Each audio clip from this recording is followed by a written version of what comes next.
Chapter 4339. Ao Zhantian's scythe was a powerful magic treasure to begin with, and he had the upper hand against the normal eagle bats. While the python dragon and the eagle bat were clashing, Ao Zhantian had already killed several eagle bats. When he saw the python dragon flying toward him, he was even more elated. "Thank you, fellow immortal.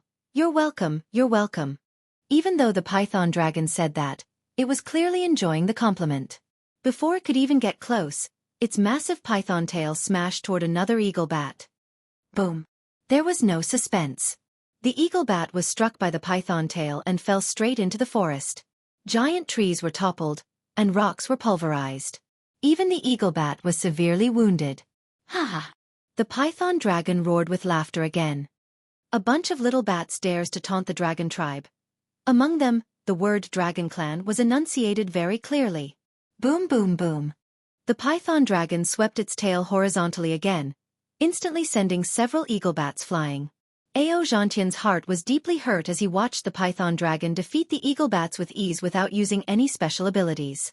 He thought to himself bitterly, "Fuck, even a powerful dragon can't defeat a snake in its own territory. I'm also a 5th grade essence force cultivator, and this python dragon's strength is similar to I's. However, in this 1000-beast sacred realm, these little bats can only bully I.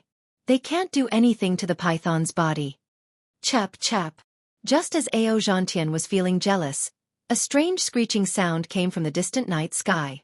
Cough cough. All of the eagle bats coughed at the same time upon hearing this screeching sound. The entire night sky was once again disrupted by the fluctuations. Ao Zhantian felt another wave of dizziness coming toward him. He hurriedly put away his magic treasure and prepared to defend himself with his magic power. "What are you doing? Trying to escape?" What made Ao Zhantian even more depressed was that the python dragon didn't seem to fear the fluctuations of the eagle bats at all. It waved its tail again, and several eagle bats that were trying to escape fell into the forest. Comparisons are odious. Ao Zhantian sighed in exasperation. "Oh right, this guy isn't human, he's a demon. Why should I compete with him? Fellow Taoist Ao, hurry up and help me." Ao Zhantian sighed. Xue Mingzi was already flying closer, and he called out loudly. Of course, Ao Zhantian was also completely helpless against the power of the gathering moth beast's bloodline. When he heard Xue Mingzi's request for help, he naturally knew that Xue Mingzi was asking for help from that mysterious python dragon. Furthermore, he had clearly seen the python dragon's disdain for Xue Mingzi. In just a short moment, a demonic beast about the size of an ordinary human appeared in front of Ao Zhantian and Xue Mingzi. The python dragon greeted Ao Zhantian and spoke in the human language of the hidden immortal continent. "My name is Aoe. How should I address you, fellow Taoist water?" "Oh, so it's fellow Taoist Ao." Ao Zhantian hurriedly replied respectfully. "I am Ao Zhantian." "Hee, it really is fellow Taoist Ao." A smile appeared on the face of the python dragon called Aoe. "I knew that the weather would be good tonight. Coming out for a walk, I was sure to meet a benefactor. I wonder which dragon palace fellow Taoist Ao is the descendant of?" Seeing that Aoe was very unscrupulous and completely ignored him, Xue Mingzi felt helpless. Hearing Aoe's question, his heart couldn't help but tremble. Ao Zhantian was a little embarrassed. Seeing the smile on Aoe's face, he didn't dare to hide anything. "I am a human cultivator from the hidden immortal continent. Although I have the bloodline of the dragon tribe, but I have nothing to do with the dragon palace of the 4 seas." "What?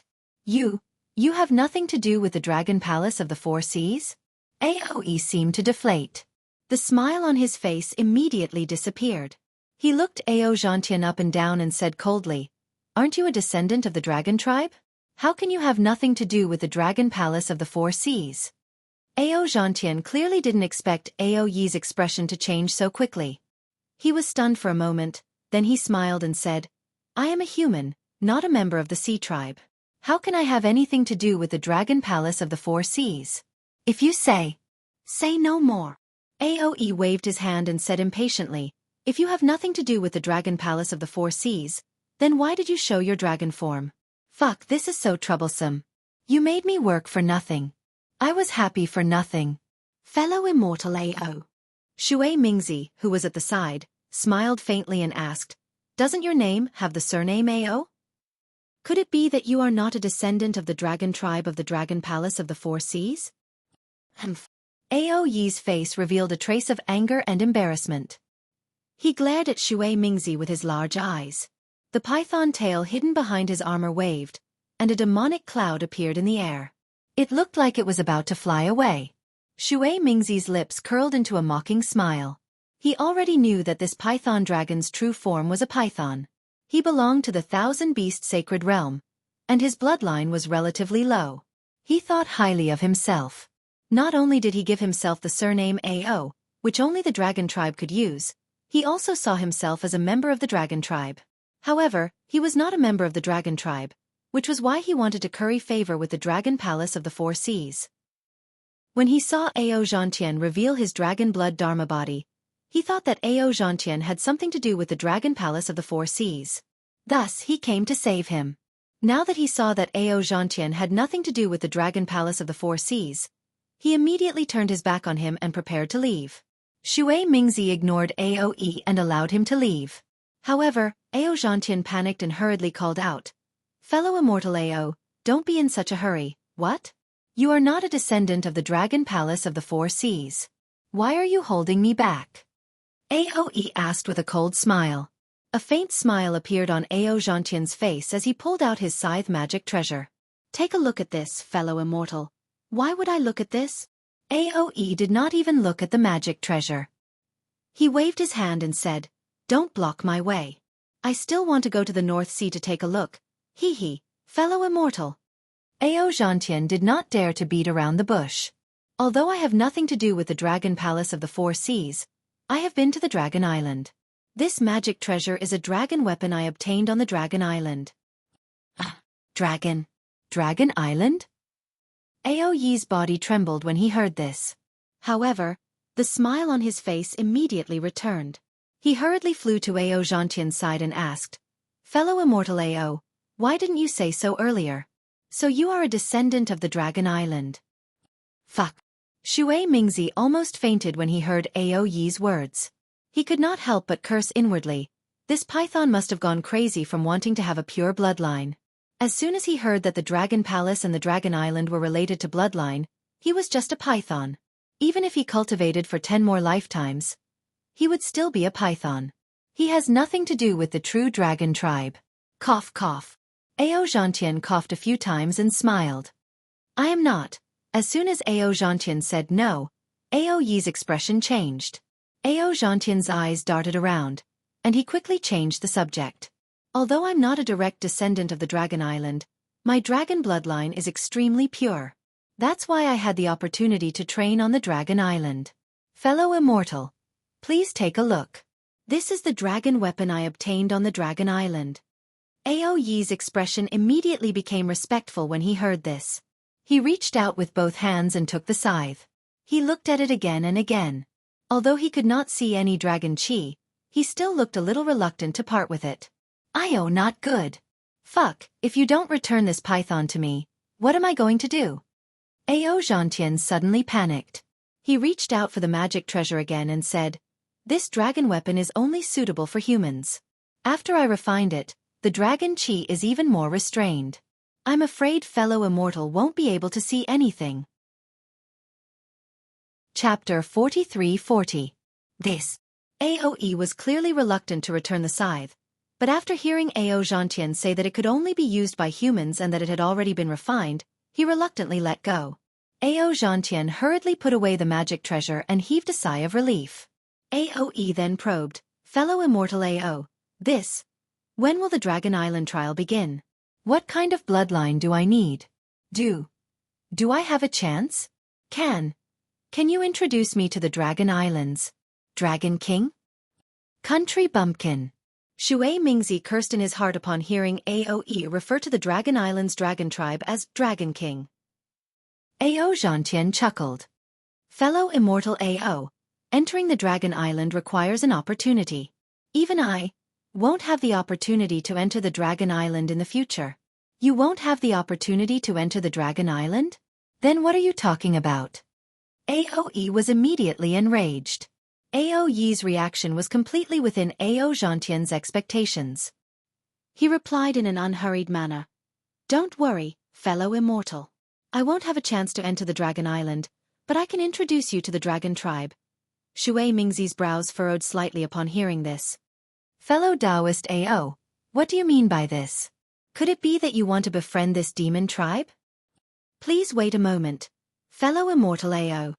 Ao Zhantian smiled at Ao Yi before turning to Xue Mingzi.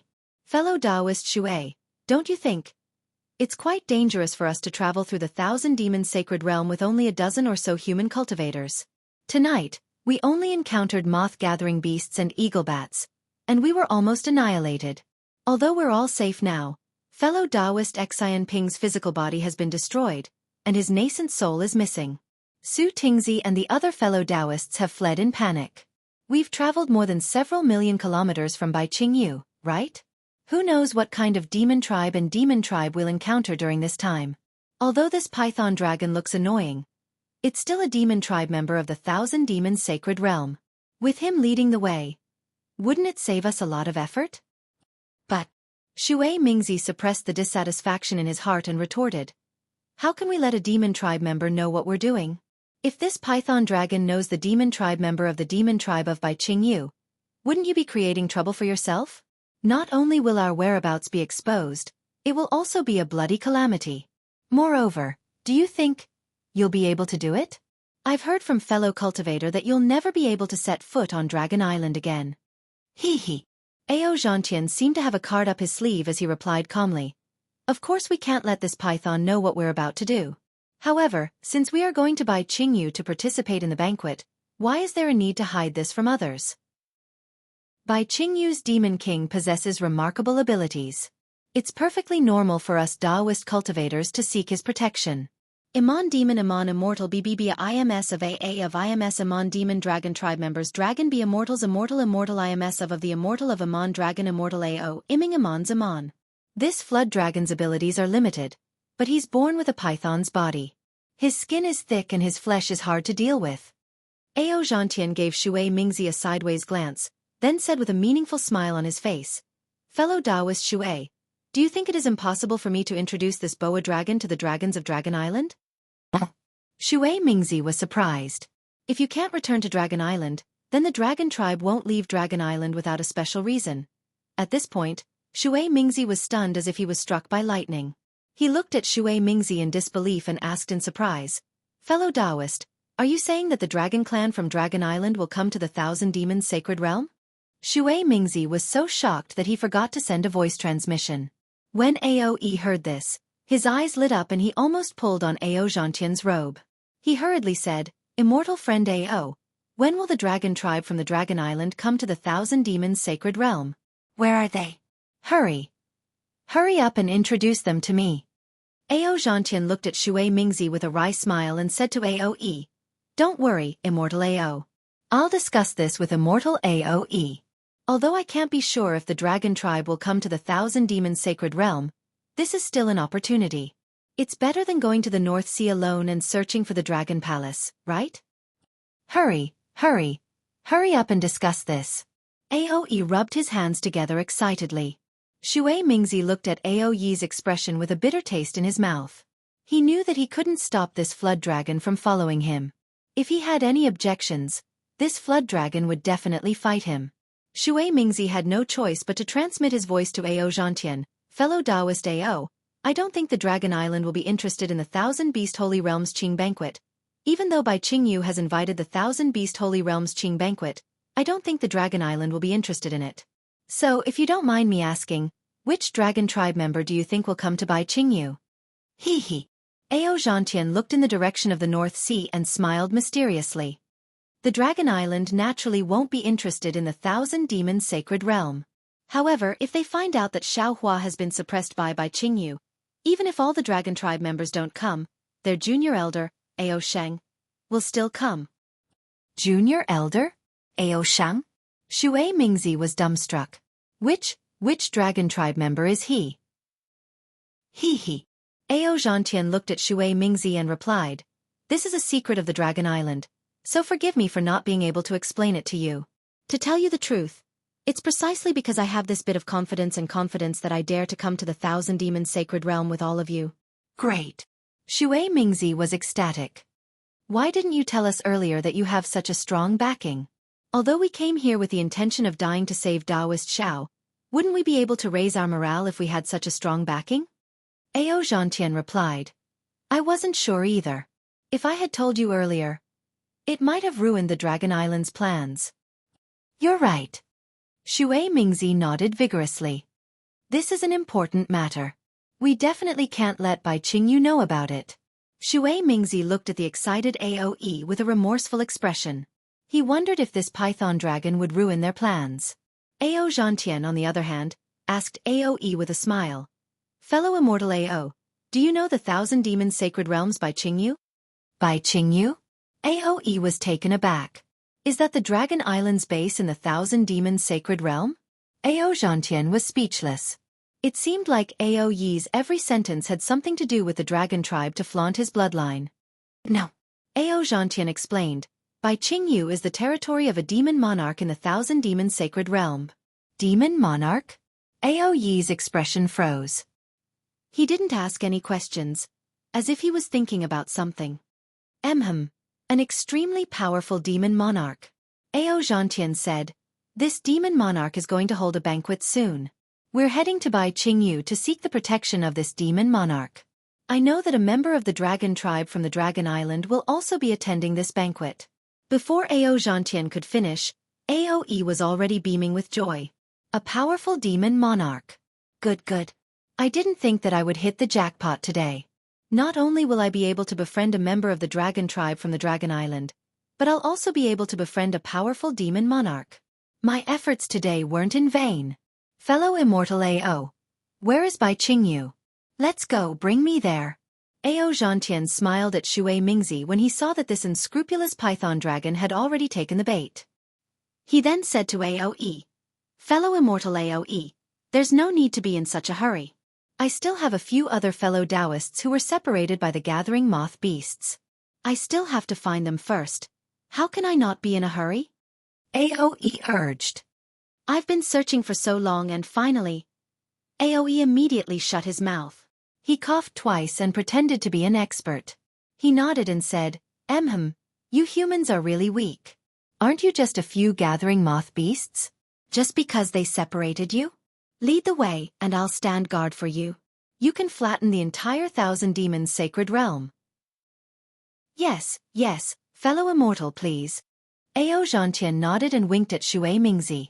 Xue Mingzi's lips curled into an indescribable expression as he flew off in a certain direction. Ao Zhantian waved his hand and flew off carefully, leaving Aoe behind. Aoe was the only one left. He slowly moved his body and followed behind the two human cultivators. The first rays of dawn had already appeared on the horizon. A cool breeze blew on Aoe's face. The ugly face of the anaconda dragon clearly carried a human smile. This Aoe was Xiao Hua, the one who shouted that the illusory pearl had transformed into a python dragon. He didn't attract the attention of Ao Zhantian and Xue Mingzi at all, and he blended into the group that was going to save Xiao Hua. Ao Zhantian naturally didn't know if Ao Shang would come. However, before he left the Dragon Island, he clearly saw that the relationship between Ao Shang and Xiao Hua was definitely not ordinary. Since he was willing to go all the way to the Thousand Demons Sacred Realm in order to save Xiao Hua, how could Ao Shang, a minor elder of the Dragon Island, not come when he heard the news? Ao Zhantian's prediction was naturally correct. Far to the west of the Thousand Demons Sacred Realm, near the shore of the West Sea. Boom! A huge wave soared into the sky, and a loud dragon's roar shook the surroundings. The originally calm sea instantly became turbulent, and a dragon's body that was several thousand feet long flew out from the bottom of the sea. The moment the dragon rushed out of the sea, it immediately flew into the sky like a flying dragon. Under the dragon's roar, the originally clear sky immediately became turbulent, and waves of dark clouds surged in from all directions. Regardless of whether it was the dark sky or the snow-like waves on the sea, all of it revealed the fiery fury of the dragon. Damn it! Damn it! Damn it! The huge dragon rushed into the sky, and frantically circled the clouds several times. It opened its mouth and shouted 3 times toward the sky. In the end it yelled again, "Bai Qingyu! You dare to suppress the dragon master of the dragon tribe? If I don't smash you by Qingyu into pieces, then I'm not a minor elder of the Dragon Island. As the clouds shattered, the appearance of the dragon was revealed. It was the furious Ao Sheng. Chapter 43-41. Junior Elder. Junior Elder. Ao Sheng roared angrily.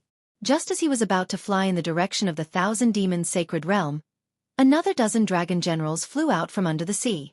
The first dragon general shouted, "Senior Elder, don't be in such a hurry. Bai Qingyu is merely a demon realm in the Thousand Demons' sacred realm. The demon king there is not even famous. How could he have the guts to suppress our dragon clan's dragon master? What you've heard is nothing more than some rumors. Second Elder has already sent out dragon generals to Bai Qingyu to gather information. If Xiao Hua, dragon teacher Xiao, is really suppressed in Bai Qingyu, there's no need for you to head there personally. My dragon island would have long dispatched troops to eliminate Bai Qingyu." Scram. Ao Sheng was even more furious. "Don't follow behind me. Don't think that I don't know. You have already known about Bai Qingyu and the rumor that Xiao Longsher might be suppressed in Bai Qingyu. Then, why didn't you tell me earlier? If it wasn't for me, how could I have eavesdropped on this matter? How long do you want to hide it from me?" Junior Elder. Although the dragon general felt wronged, he didn't dare to talk back to Ao Sheng. Instead, he smiled and said, "If you are angry, you can vent your anger on me. This matter is far from as simple as Junior Elder thinks. Although our dragon island didn't announce Xiao Longsher's matter to the world, the great holy palace in the Thousand Demons' sacred realm still knows about it. That demon in Bai Qingyu must have received the news as well. Since they know that Xiao Hua is our dragon clan's dragon master, they still dare to risk universal condemnation to suppress him. They must have something to rely on. It's not difficult for our dragon island to kill Bai Qingyu, but it's difficult to find the person behind them. Moreover, Bai Qingyu is in the depths of the Thousand Demons' sacred realm. Even if our dragon island dispatches troops, it will easily arouse the disgust of the great holy palace. It might even lead to a war. Oh, and the dragon palace of the four seas. Therefore, the opinions of the various elders are not unanimous. It's hard for us to issue the Dragon Island command." Ao Sheng roared in midair. "Is there any use in saying this now? You just need to tell me. Is Xiao Longsher suppressed in Bai Qingyu? Do you have any plans to save him?" The dragon general hesitated for a moment before shaking his head and saying, "This subordinate cannot be sure if dragon teacher Xiao is being suppressed in Bai Qingyu. Furthermore, without the order of the Dragon Hall's elder, I cannot go." Scram, scram, scram. Ao Sheng became even more furious and shouted, "Since you can't go, then don't talk nonsense here. In any case, Laozi has already decided. If you guys don't go, Laozi will go. Laozi only has Xiao Hua as a good friend in this world. If Laozi doesn't save him, who will? Hee hee." That Long Jiang still smiles and says, "We naturally won't go and save Dragon Master Xiao. However, we need to protect Junior Clan Elder. If Junior Clan Elder goes to Bai Qingyu, we will have to accompany her." Holy shit! Ao Sheng was stunned for a moment, and then he said happily, "So this is your plan. Tell me, is this the Great Elder's idea?" Long Jiang had an innocent look on his face as he shook his head and said, "This subordinate never said that this was the Great Elder's idea." Haha. Ao Sheng laughed loudly and swung his dragon tail, saying, "If that's the case, why aren't you guys following Laozi to the Thousand Demons' sacred realm?" Don't rush, don't rush." That Long Jiang narrowed his eyes and looked in the direction of the West Ocean and replied, "The dragon who leaked the news of Bai Qingyu to Junior Clan Elder hasn't appeared yet. How can we go to Bai Qingyu alone?" "It can't be?" Ao Sheng stopped smiling and said with a bitter face, "Does the Great Elder know about this as well?" This subordinate must correct Junior Clan Elder's words. Long Jiang said seriously, "The Great Elder doesn't know about this at all. Even the elders of the Dragon Hall don't know about this at all. Junior Clan Elder made the decision on her own. In order to protect Junior Clan Elder, this subordinate has no choice but to go to Bai Qingyu.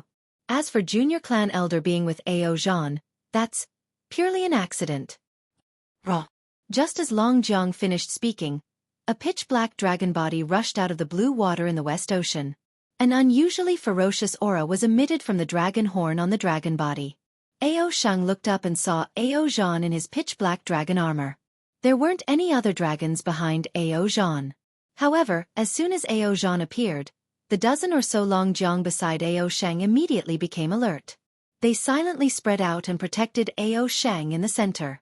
Oh, Why are there only a few Long Jiang? Ao Zhan didn't release his Yuan Shen because he wanted to hide his tracks. When he saw the dozen or so Long Jiang beside Ao Shang, he couldn't help but be surprised. He shouted, "Damn it! Just the few of you are not even enough to fill the gaps between Bai Qingyu's teeth." After saying that, Ao Zhan stopped in midair and looked at Ao Shang thoughtfully. He then said, "Ao Shang, did you not tell the Great Elder about the information I gave you?" impudent. Without waiting for Ao Shang to speak, the leading Long Jiang berated, "This is our Dragon Island's junior clan elder, Ao Zhan. How can you call him by his name? Go away." Ao Shang's face was full of disdain. He waved his dragon claw and pulled the Long Jiang aside. He said, "Ao Zhan and I have experienced life and death in the stacked Jade Legacy realm. There's no need to use the Dragon Island's rules to restrain him. Besides, in the future he..." Cough cough. Seeing that Ao Shang was about to reveal some secret, Ao Zhan hurriedly coughed and stopped Ao Shang. Hee hee. Ao Shang chuckled and replied, "Do I need you to say it? Of course I know what you mean. After I got the information, I quickly went to find the Great Elder. However, ever since he left the folded Jadeite Legacy realm, he has been meditating. Not to mention me, even the other elders don't see him often. The majority of the Dragon Island's affairs are all controlled by the second elder." Oh, the second elder. Ao Zhan's eyes narrowed as a strange expression appeared on his face. "Although I didn't see the Great Elder, I also reported the matter to the Great Elder's follower." Ao Shang explained again, but after the follower returned, he didn't say anything. "I could only go to the fourth elder.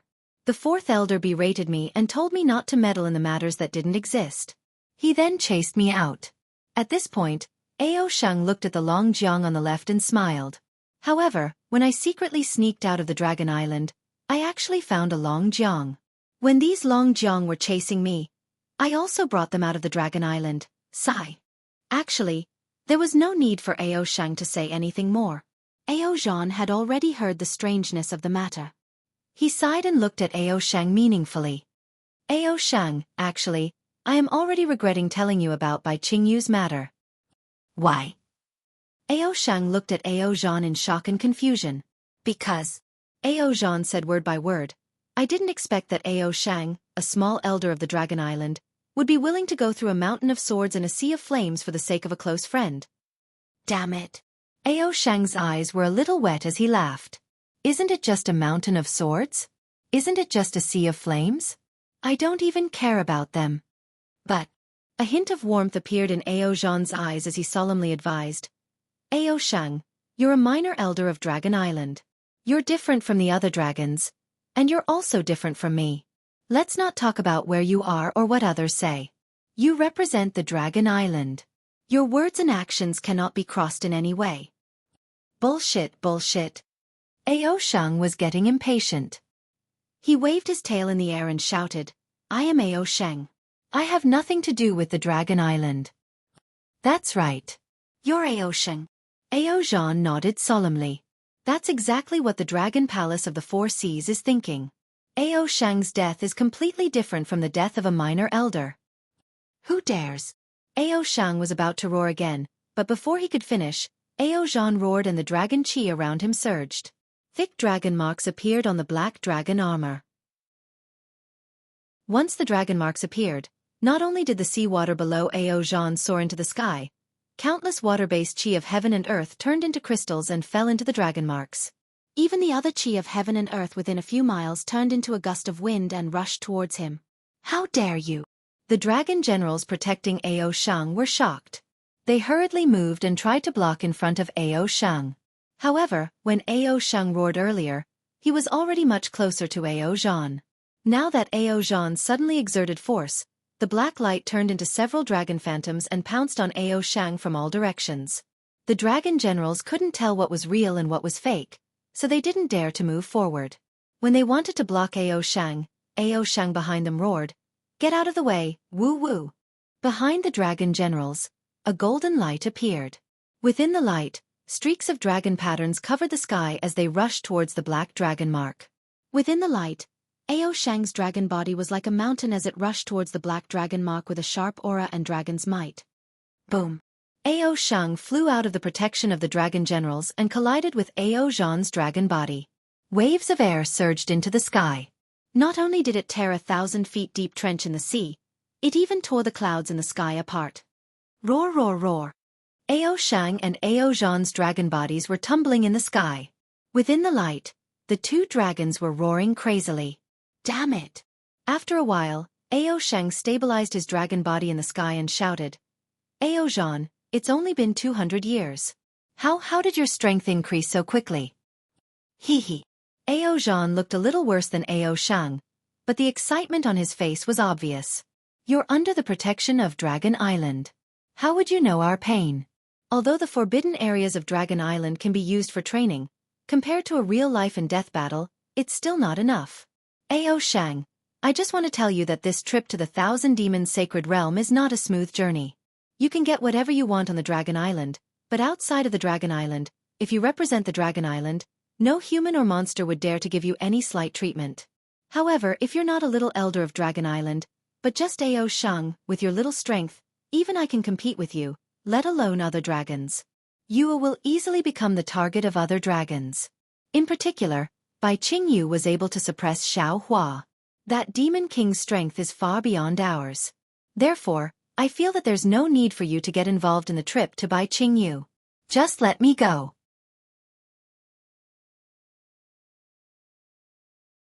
After all, we didn't follow the instructions of that human. When the Eagle Bat Mountain Master heard that, he subconsciously flapped his wings and roared, "What else is there to explain? It's not that I don't want to give that human a chance to defeat me. It was just that last night was too strange. Not only were they about to encounter a gathering of moths to mate, but a python appeared at the end. I haven't even feigned defeat, and that python dragon has already defeated me. That python dragon is a true demon of the 1,000 Demons Sacred Realm. How can we eagle bats compare to it?" Yes, that's true. The 4th Mountain Patrol Envoy replied with a smile. "But we didn't follow the plan and let that human save all the other humans. I'm sure it will affect the arrangements of the Ancient Bell Mountain. If the Ancient Bell Mountain sends a demon general over, the Mountain Lord will have to explain properly. Don't cause a misunderstanding with the Ancient Bell Mountain. Damn it, these humans are so troublesome." Eaglebat Mountain Master said impatiently, "I don't know what the Ancient Bell Mountain is planning. What are they playing at?" With that, Eaglebat Mountain Master flapped his wings and descended the hill. He ordered, "You and the others, continue to check the surroundings. There have been many humans coming from the North Sea recently. Who knows what kind of trouble there might be?" Yes. The eagles and bats responded and flew to different places. The 4th Mountain Patrol Envoy flew in the air for a while, and understood the situation of the nearby mountain range. Then, he turned his head and listened for a long time. Then, he turned around and flew into the forest of giant trees. He carefully concealed himself and headed towards the mountain range in the distance. After flying for the time it took to finish a meal, the 4th Mountain Patrol Envoy finally arrived at the side of the mountain range. He saw that the eagle bat didn't approach the mountain range. Instead, it landed on a protruding mountain rock and raised its head to cough at the surroundings. The sound waves naturally caused some ripples, causing many giant trees and rocks to shatter. After waiting for the time it took to brew a cup of tea and seeing that there was no abnormal movement, the eagle bat landed in the valley in the distance. In the valley, there was a shallow pool with rippling water. Halfway up the mountain, there was a small waterfall. The sound of flowing water wasn't particularly loud. The eagle bat flew over the pool and arrived in front of the waterfall. It coughed a few times and the water of the waterfall was immediately lifted, revealing a rather large cave inside. The eagle bat rushed into the water without hesitation and landed in the cave. At that moment, the cave flickered with the light of a restriction. It was triggered by the eagle bat's sound waves. The eagle bat retracted its wings and didn't go deeper into the cave. Instead, it stood there and called out, "Is fellow immortal here?" Gurgle. A sound like a gushing fountain came from the cave. Then, a tricolored brilliance surged out like water. A human cultivator in Taoist robes stood above the brilliance. The human cultivator's hair and beard were all white, and his face was thin. His eyes were slightly closed, and his palms outside of his Taoist robe were unusually fair. Even though he was very thin, the veins on his skin were clearly visible, like the veins of jade. Looking at the appearance of this human cultivator, wasn't it Master Fantion who was taken away by the Grand Mist ancestor in the Western Paradise? Master Fantion flew to a place not far away from the eagle bat.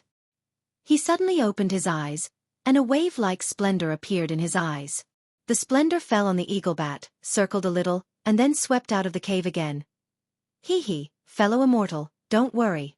The eagle bat seemed to have sensed Master Fantion's eye-clearing technique and smiled faintly. Within a radius of 3,000 miles of this Yizhao Ridge, it's the world of the eagle bat. There's absolutely no other demon race that dares to follow behind me. After Venerable Master Fantion took a look, the clear light in his eyes slowly disappeared, revealing his clear black and white eyes.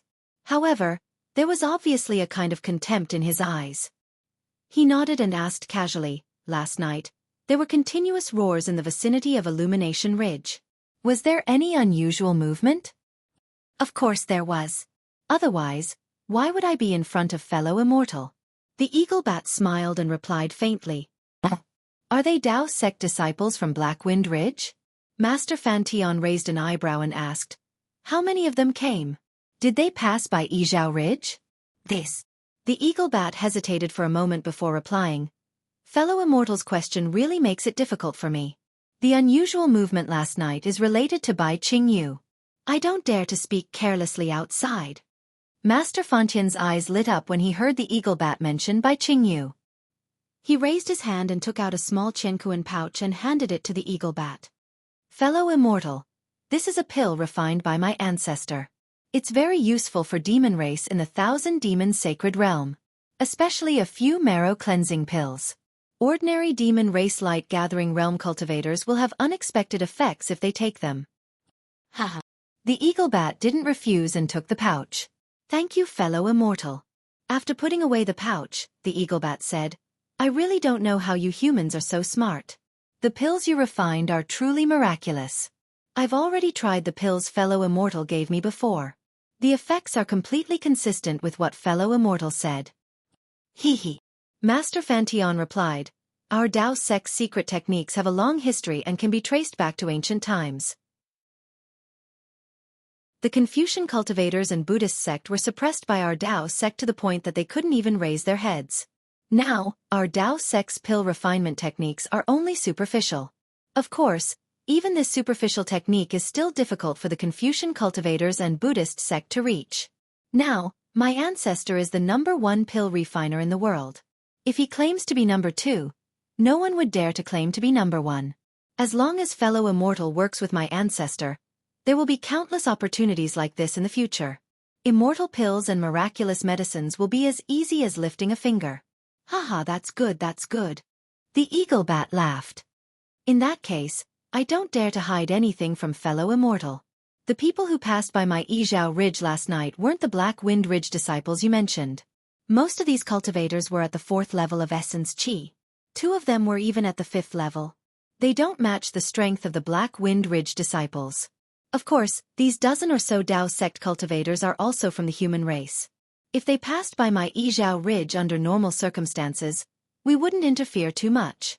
However, before fellow immortal came to find me, one of the humans came with the token of the ancient Bell Mountain's Demon King and asked my Yizhao Ridge to put on a show with him. Put on a show? What do you mean? When he heard that the person who came wasn't the Blackwind Ridge disciple he was concerned about, Venerable Master Heaven Flipping was a little distracted. However, when he heard the eagle bat's explanation, he was stunned and asked curiously. The eagle bat laughed. It's a show. Let my mountain lord defeat the other human cultivators and let this human rescue the other cultivators. Let this cultivator be the leader of the other cultivators. Hee, that's really interesting. Venerable Master Heaven Flipping laughed. It seems that the show yesterday was very exciting. If this old man wasn't afraid of being discovered by your mountain lord, I would have gone to take a look long ago.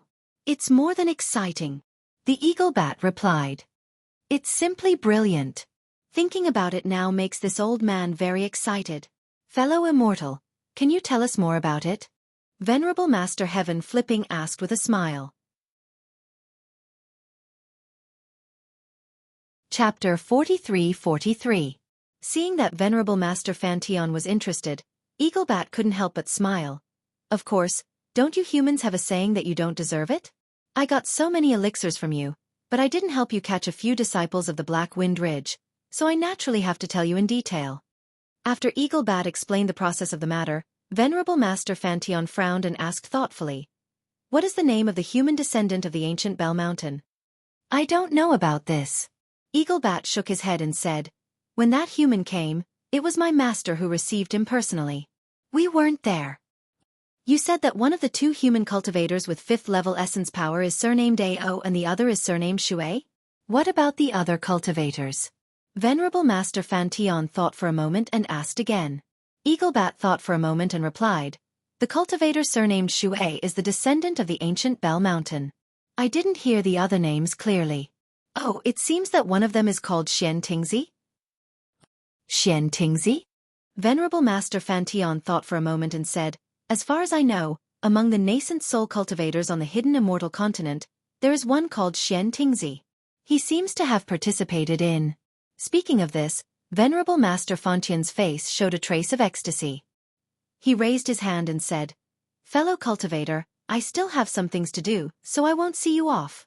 Eaglebat didn't care what Venerable Master Fantion was thinking.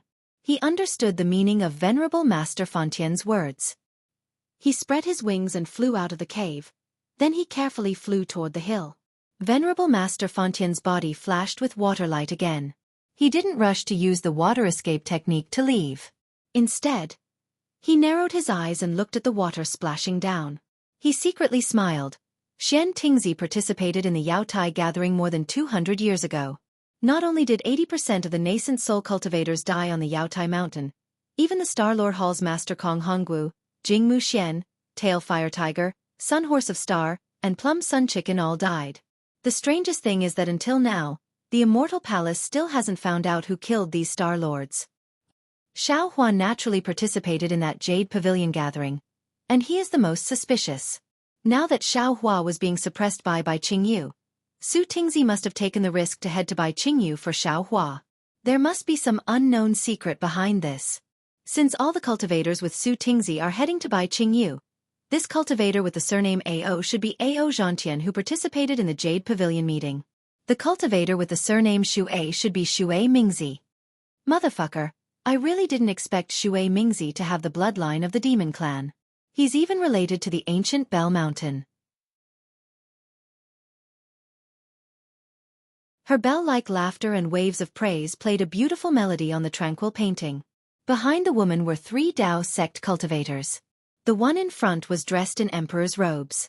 There was a smile on his sculpted face. His smile was filled with boundless affection, and his gaze never left the woman. The 2 cultivators behind the emperor's garb tactfully distanced themselves from the 2. One of them looked at everything in front of him and couldn't help but sigh, "Brother Daoran, do you think we should fly to Qingyu first and let this pair of lovers stay here for a while?" "Hee, Brother Sun Kong, we've already been in the 1,000 Demons sacred realm for more than 10 days. I don't dare to say that I'll meet demons every day, but I'm tired of fighting so much. Looking at such a beautiful scenery, not to mention Fairy Gusu, even this old man is a little intoxicated." Brother Daoran was naturally the Zhang Daoran that Fantion spoke of. At this moment, he also narrowed his eyes as he looked at the endless purple and spoke to Sun Kong very indifferently. "Tisa." Sun Kong curled his lips and rolled his eyes at Zhang Daoran. Zhai Xingzi and Gusu Chodi are together and living a carefree life. Why are you pretending to be cultured behind them? There are so many beautiful sceneries in the 1,000 Demons sacred realm. Why are you only intoxicated by this place? The people are beauties. The scenery is beautiful. Zhang Daoran smiled. Isn't it a great joy for us to be able to accompany fellow Taoist Zhai Xingzi to see such beautiful sceneries? Who's speaking ill of others behind their backs? The emperor-robed cultivator in front was naturally Zhai Xingzi. He turned his head slightly and asked the 2 with a smile. "Who's speaking ill of you behind your back?" Sun Kong jumped up. "I didn't plan on hiding it from you." Zhai Xingzi laughed. He pointed at Sun Kong and said, "Haha, aren't you behind my back? At this moment, there was a loud rumble on a hill about 1,000 feet away from Xueqi. Dozens of pillars of Aoran Qi suddenly appeared. Within the pillars of Aoran Qi, chains of inscriptions that flashed with brilliance lunged at Xueqi like venomous snakes. Every single inscription on the chains of inscriptions produced a vortex of Aoran Qi. The dozens of chains of inscriptions separated Xueqi and Xueqi, sealing the space within 1,000 feet. The vast aura whirlpool-like vast aura crazily intertwined in the space and bound Xueqi's graceful body. In just a short moment, the originally calm and beautiful purple ocean was stirred up by a storm. Under the inscription chains, countless demonic grasses soared into the sky. The small and weak demonic grasses were crushed by the Aoran energy pillar, turning into purple juice that sprinkled all over the sky. Under the sunlight, this purple color was just like Xueqi's horror. It was truly heartbreaking. Xueqi's heart was naturally broken. His stone-like face twisted in pain. The Fa around him surged and stars appeared on the surface of his body. As Xueqi waved his hand, a giant hand condensed from starlight flew across the sky and grabbed at the vast aura chains. Haha! Before the huge hand could land, dozens of shadows of light rushed out from the purple vortex. The shadows of light were first flat and distorted, but when they reached midair, hundreds of mighty pillars of air came crashing down with loud rumbles. The pillars of air crashed into the shadows of light, and in the blink of an eye, the shadows of light filled up. With a loud laugh, the shadows of light broke apart rapidly, and each of them turned into an old man hundreds of feet tall. These old men wore black scholarly robes. The moment they appeared, they waved their hands and the vast aura chains fell into their hands. As the old men waved the chains, some of the chains fell in all directions. It was clear that they wanted to seal the entire space. Some of the other chains pounced towards Xueqi and the others. Just as Xueqi's giant hand was about to grab the inscription chain, the chain suddenly expanded. The inscriptions that were surging within the chain actually broke free from the chain and condensed into lines of poetry. With a great chi pillar, they crashed into the starlight hand like numerous flying arrows. When the inscription's armor runes crashed into the vast aura hand, there was a loud explosion. Boom boom boom. In the midst of the explosion, half of the vast aura hand was destroyed. Swoosh. Xueqi's expression changed slightly. The starlight around his body was activated once again. The giant hand let out another loud rumble. As Xueqi's body was about to fall again, the two inscription chains that were closest to the giant hand of starlight intertwined with each other and landed on the giant hand of starlight. Boom. The giant hand of starlight finally couldn't hold on any longer. Under the great pillar of chi, it turned into specks of starlight. Damn it. Xueqi's divine sense swept over and saw that Xueqi's figure had already disappeared under the Minglu shackles. Unknowingly, he was enraged. He cursed in his heart and slapped his head. Pooh! Thousands of starlight rushed out and turned into a star above his head. That star slowly rotated in the sky. Boom boom boom. Hundreds of light pillars of stars and moons broke through the barrier of the great pillar of chi and fell into the star. Chapter 43-44. Not good. The two old Confucian cultivators who were facing Xueqi were shocked when they saw the starlight. Although they knew that Xueqi could use the power of the stars and moon in the Thousand Demons sacred realm, which was especially favored by the power of the stars and moon, it wasn't easy to deal with. The two of them had taken the initiative by sneak attacking Xueqi and sealed the space around him, but they still underestimated Xueqi's strength. They didn't expect Xueqi to break through their joint attack. Buzz buzz. The stars above Xueqi's head expanded wildly. When the power of the stars and moon entered Xueqi's body, his body also let out a roar and expanded rapidly. Kill. The two old Confucian cultivators looked at each other, and killing intent suddenly appeared in their eyes. They each opened their mouths, and two streams of sword light with green light shot towards Xueqi's chest and back respectively. Boom. The two sword waves were extremely sharp. Wherever they went, whether it was the Great Chi Pillar or the Starlight Pillar, they were all easily destroyed. In just an instant, they pierced into the starlight protecting Xueqi's body. Break. Seeing the sword light enter his body, Xueqi sneered. He didn't care about the sword light at all. Instead, he chanted and pointed his finger. Pang. The spinning stars in the sky suddenly exploded, and an almost oval black hole appeared in the middle of the stars. After the stars exploded, they turned into star shatter. However, this star fragment was different from the life treasure starfall that Xueqi had used before. This star fragment was like a starry sky. Within it, there were dozens of stars of different sizes. Moreover, each star was emitting a different brilliance and fluctuation. These dozens of stars were connected by a mysterious fluctuation. It was likely that other than Xueqi, no one else would be able to sense these fluctuations. At this moment, after the star fragment exploded, it carried the spatial power of the black hole and the power of the light beam of the moon and stars as it crazily smashed towards the two Confucian cultivators. The distorted space was just like Xueqi's distorted mood. Boom boom. The star shatterer was even faster than a meteor.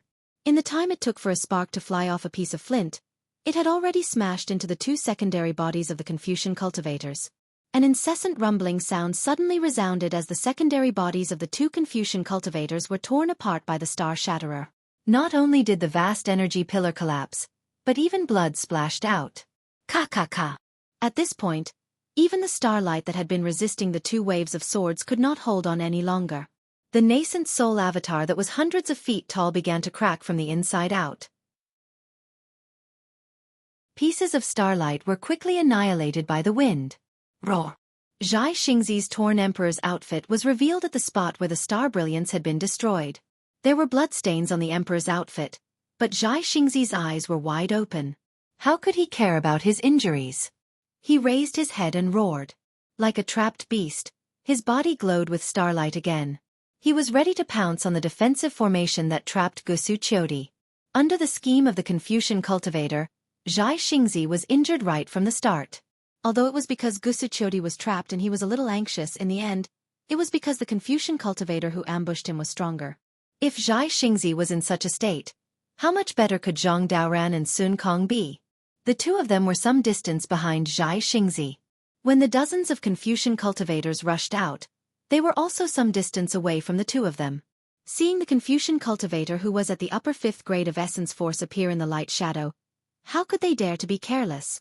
One by one, they activated their magic power and revealed their nascent soul avatar. Zhang Daoran opened his mouth and a snowflake-shaped magic treasure rushed into the sky. This magic treasure was called Drifting Snow. He obtained it from Lonxi's cave.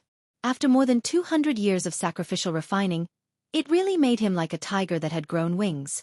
When the magic treasure Drifting Snow landed in mid-air, the nearby space was immediately frozen. The ice shards that were as thin as hair were like wrinkles of time. In the blink of an eye, they covered 100 feet area. Moreover, with Zhang Daoran's activation, they quickly pounced on the Confucian cultivator who was not far away. Ka. Layers of inscriptions flew out at this time and collided with the ice shards. There was a low sound of ice cracking. The space within 100 feet shook rapidly. It was like a battle between wind and snow. The space within 100 feet was dark. Huff. In just a few breaths, thousands of small flames were born in the dark space. These flames were crimson in color. Among the crimson flames, strands of inscriptions jumped lively. In the core of each flame, there was a crimson heart shape that was slowly beating. Zhang Daoran, you're just a... Opposite Zhang Daoran, the Confucian cultivator who held the Ming Lu chain laughed arrogantly. On his smiling face, crimson flames flashed in his eyes. Is that so? Zhang Daoran was not angry. He only responded faintly. Then he opened his mouth. Pooh! A light blue crystal light as thick as a thumb fell into the drifting snow. Wang! The drifting snow let out a roar. Thousands of phantoms flew out from the drifting snow and quickly fell into the space within 1,000 feet.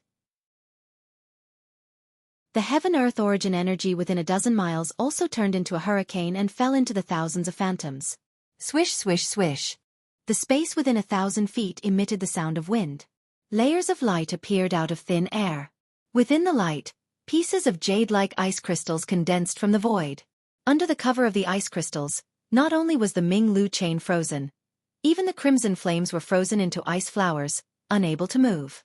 Even the brows of the old man in scholarly robes were quickly covered in a layer of frost.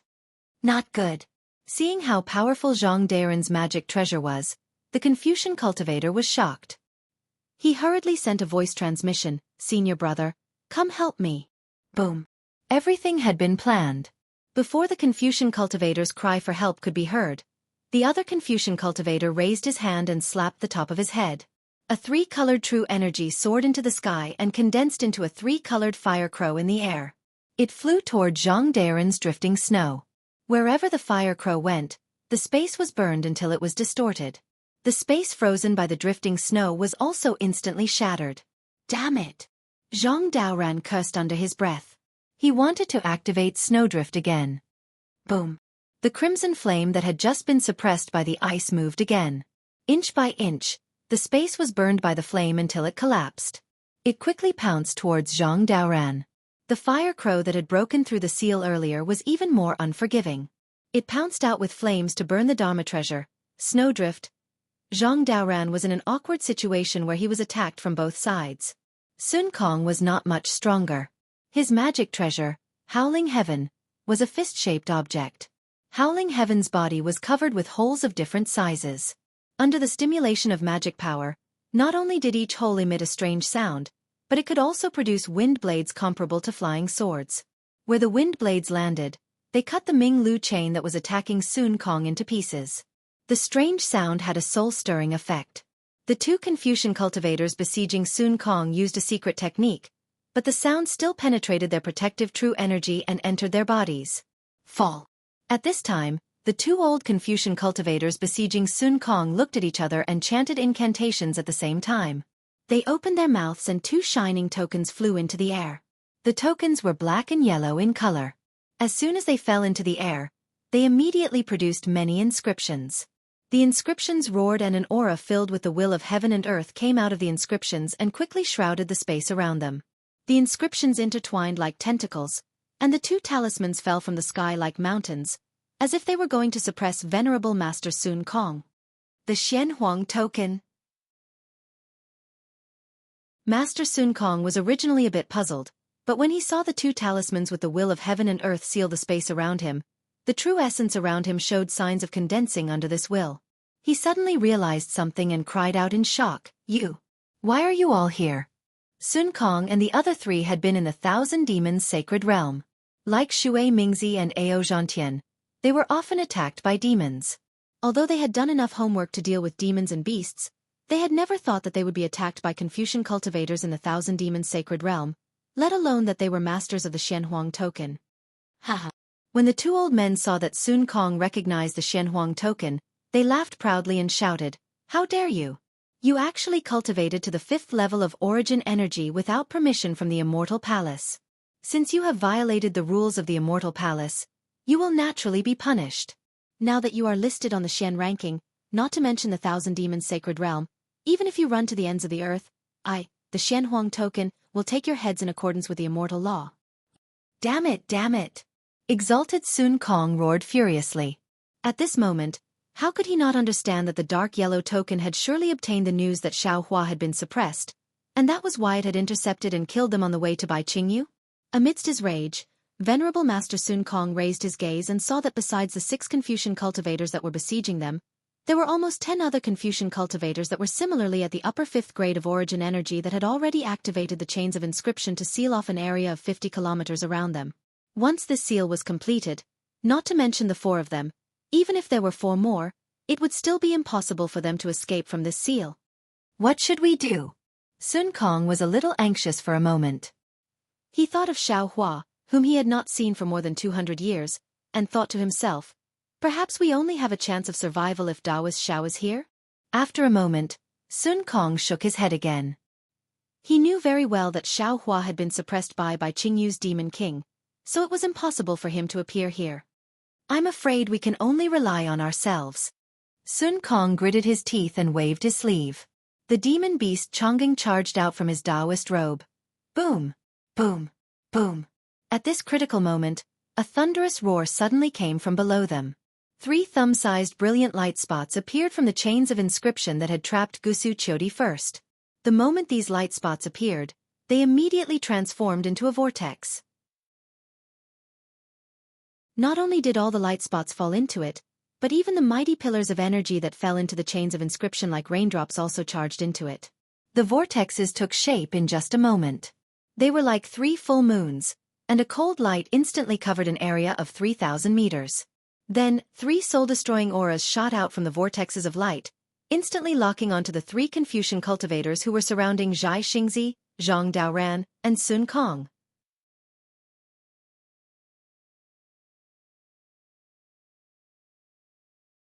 It was not until the 3 light arrows landed and tore apart the defense formation that these Xianhuang token cultivators came to their senses and hurriedly surrounded them. However, they were still too late. When the light arrow was destroyed, Zhai Xingzi and the others also disappeared outside the defensive formation. When they chased out of the defensive formation, they could only see the backs of the 4 people flying away in the purple sky. Humph! The Xianhuang token cultivator who was flying at the front snorted coldly as he watched the 4 of them fly further and further away. He sneered, "I didn't expect the little girl from the Gusu family to have the shoot the moon bow. This really caught me off guard. I was lucky to have let them escape today, but it won't be easy to ambush them in the future." "My lord." The Xianhuang token cultivator who was injured by the shoot the moon bow slowly flew over. His face was filled with lingering fear as he whispered, "The shoot the moon bow is an ancient Taoist magic treasure. It's extremely powerful. Gusu Churan is only at the lower middle of the 5th level of origin energy, but she almost killed the 6 of us with it. I don't know if Gusu Churan got the shoot the moon bow herself, or if the Gusu family." "Hee hee." The Xianhuang token cultivator at the front sneered and replied, "The Gusu family head is not strict with her subordinates. Her son actually colluded with the Taoist rebels. Gusu Churan is only a female cultivator at the 5th level of origin energy. How could she have the power to get the shoot the moon bow? This must be the Gusu family head's intention. Quickly report to the token master that the Gusu family head has ulterior motives. Please make a decision." "Yes." The Xianhuang token cultivator nodded fiercely. "This subordinate will report to the token master right away." The other Xianhuang token cultivators also flew over and asked, "My lord, should we still chase?" "Chase." The Xianhuang token cultivator leader answered without hesitation, "Our mission in the 1,000 Demon Sacred Realm is to kill these Taoist rebels who dare to break the rules of the Immortal Palace and whose strength exceeds the limit and don't go to the Panglai Immortal Realm. With Xiao Hua as bait, they will definitely take the bait. Even if we don't kill them today, as long as they rush to buy Qingyu, they will eventually fall into the hands of the Xianhuang token one day." "Yes." The Xianhuang token cultivators answered in unison. They each transformed into rainbows and chased in the direction of Zhai Xingzi and the others.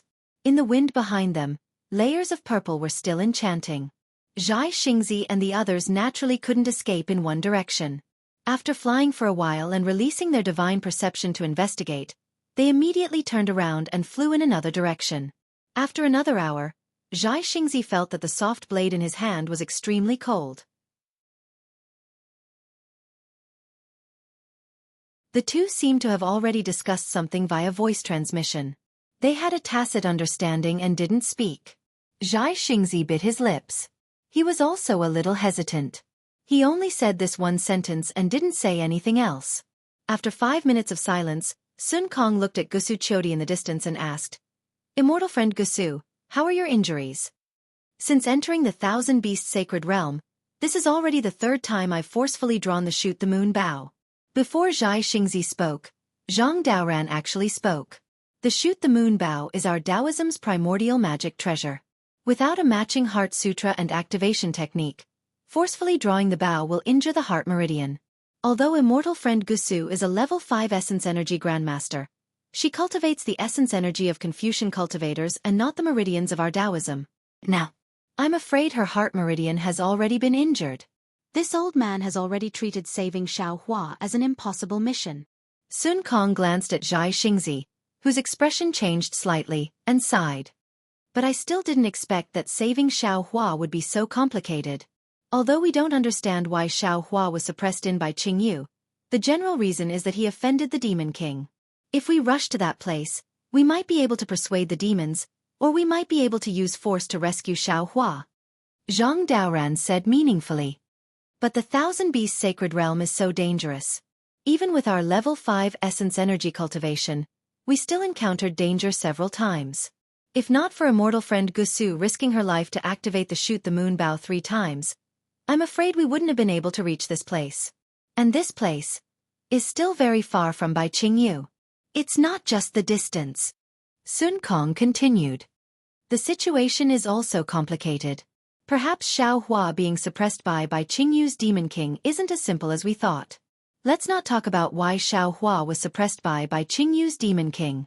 Just by looking at the Xianhuang token lying in ambush here, we can see that they're planning to eliminate us in one fell swoop. Zhai Xingzi finally spoke. Presumably, the Immortal Palace already knows about our relationship with Xiao Hua. Since they couldn't find any traces of us in the hidden Immortal Continent, they might as well set up an ambush in the Thousand Beast Sacred Realm. Moreover, according to what I know, the three of us aren't the only ones who have an extremely good relationship with Xiao Hua. Back then, there were many who received Xiao Hua's favor on Yaotai Mountain. The Xianhuang token must have also sent many Xianhuang token Confucian cultivators to intercept and kill those nascent soul cultivators, right? With the Immortal Palace taking action. Sun Kong looked at Zhai Xingzi and said very seriously, our trip to the Thousand Beast Sacred Realm isn't as simple as saving Xiao Hua. Therefore, Taoist Zhai Xingzi, it's inconvenient for you to bring a mortal friend Gusu along, right?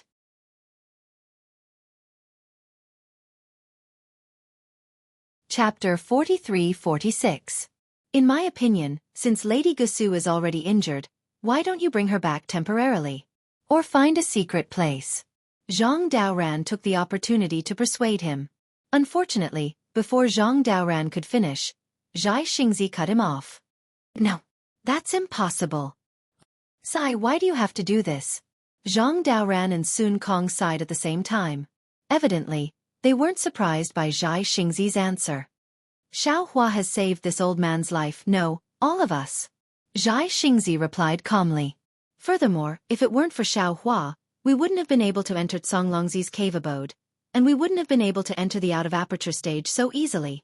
In fact, all of this is secondary in my heart. What I value is Xiao Hua's trust in me.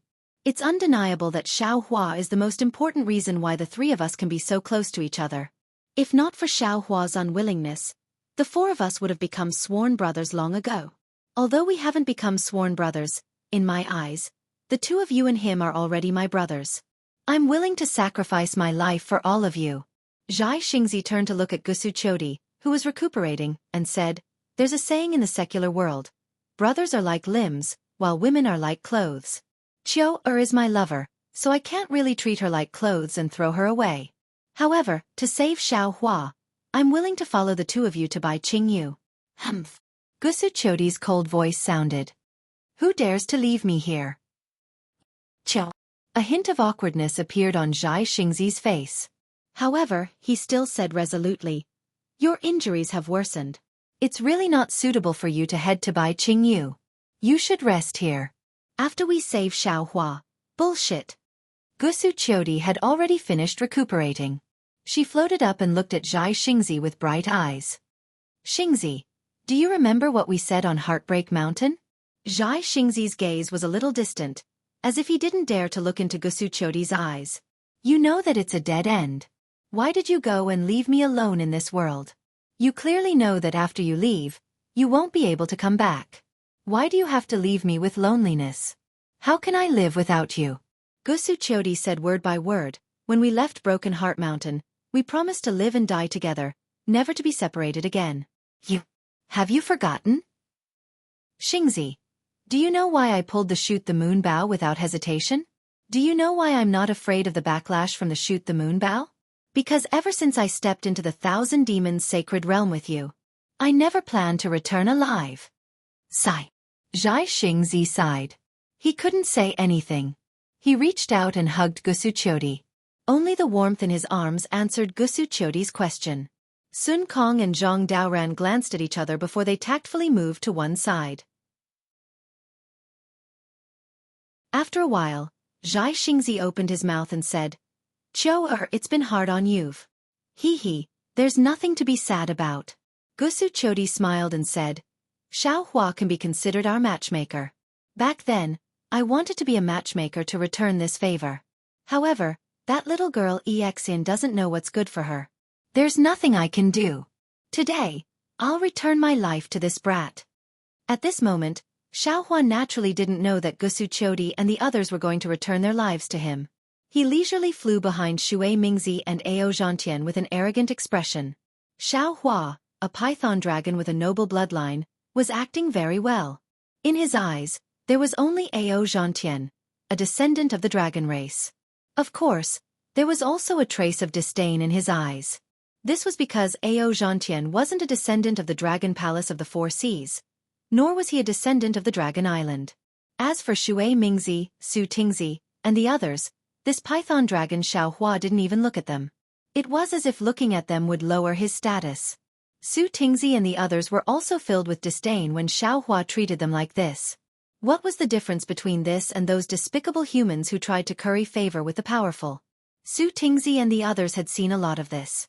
However, Su Tingzi and the others couldn't help but admire this arrogant python dragon. Ever since they met Xiaohua, Su Tingzi and the others didn't even need to make a move against ordinary demonic beasts. This python dragon flew in front of them and raised its head, releasing a ferocious aura. All the demonic beasts in front of them would be scared witless. Even if they met some troublesome demonic beasts, Ao Zhantian, Shui Mingzi, and the other great grandmasters of the 5th level of origin energy couldn't deal with them. This python dragon with a powerful demonic body didn't use any special abilities and only released its original form. Its huge python body covered the sky as it smashed down. Most of the demonic beasts would be smashed into pieces, and they would also be scared witless. Of course, if they really met an incomparably powerful opponent, the python dragon Xiaohua transformed into wouldn't care about the life and death of Ao Zhantian, Shui Mingzi, and the others. It would escape without a trace. However, the strange thing was that every time Ao Zhantian, Shui Mingzi, and the others were about to be killed by the demon race, there would always be a mysterious demon race that would appear out of nowhere and break the deadlock that they were about to face. Moreover, these strange demonic beasts came in all shapes and sizes. Even Shui Mingzi had never heard of many of them. What left the deepest impression on Shui Mingzi was that once when they passed by a swamp, they saw an overwhelming number of man-eating demonic beasts surrounding them. Although Ao Zhantian's magic treasure was powerful and killed many of the demonic beasts, there seemed to be an endless stream of demonic beasts in the swamp. At that time, even the most vigilant python dragon didn't manage to escape in advance. Just as everyone was about to be killed, the nemesis of the demonic beasts suddenly appeared in the swamp. It was a type of vine that Shui Mingzi had never seen before. This vine was even more powerful than a 7th level origin energy demonic beast. Wherever it went, the demonic beasts would collapse. In just half a cup of tea's time, the entire swamp was occupied by the vines. The vines that occupied the swamp seemed to be tired and didn't pay any attention to Shui Mingzi and the others. Xiaohua transformed into a python dragon and fled first. Only then did Shui Mingzi and the others come to their senses and hurriedly escape from the danger zone. That vine was naturally the sky-soaring vine that Xiaohua released. The other demonic beasts were also released by Xiaohua from the Shenhua continent. Under Xiaohua's disguise, no one discovered anything strange. While everyone looked down on Xiaohua, they made use of Xiaohua and then went to rescue Xiaohua. However, what puzzled Ao Zhantian and worried Shui Mingzi was that after encountering the gathering moth beast that night, Xian Ping, who had lost his physical body, disappeared without a trace. Regardless of whether everyone waited at the agreed location or Ao Zhantian used a secret technique to investigate, there was no news at all. The danger that followed made everyone realize how dangerous the thousand-beast sacred realm was. Everyone thought that Xian Ping's nascent soul had been swallowed by the demonic beasts or demonic beasts. In fact, not to mention Ao Zhantian and the others, even Xiaohua himself thought that Xian Ping's nascent soul had disappeared from this world. That day, when Xiaohua saw that everyone was in an emergency, Xian Ping's nascent soul teleported and immediately flew to the Illumination Mountain range to rescue them. He also sent the Black Bear, White Lion, and Golden Eagle to search for Xian Ping's nascent soul. However, the 3 demonic beasts reported that they couldn't find the whereabouts of Xian Ping's nascent soul. Xiaohua had no choice but to let the 3 demonic beasts continue to search nearby and send him messages every day. On this day, Xiaohua was flying behind a group of Dao sect cultivators, and he was admiring himself as he utilized the Buddhist sect's heavenly vision divine ability to inquire about the situation of the past few days. Suddenly, a very familiar voice sounded out by his ears. "Fellow Taoist Ao, I have something to discuss with fellow Taoist. I wonder if fellow Taoist is willing? The other voice naturally belonged to Ao Zhantian. Ao Zhantian's voice was filled with surprise as he transmitted his voice. Fellow Taoist Xueqi, if you have something to say, please speak.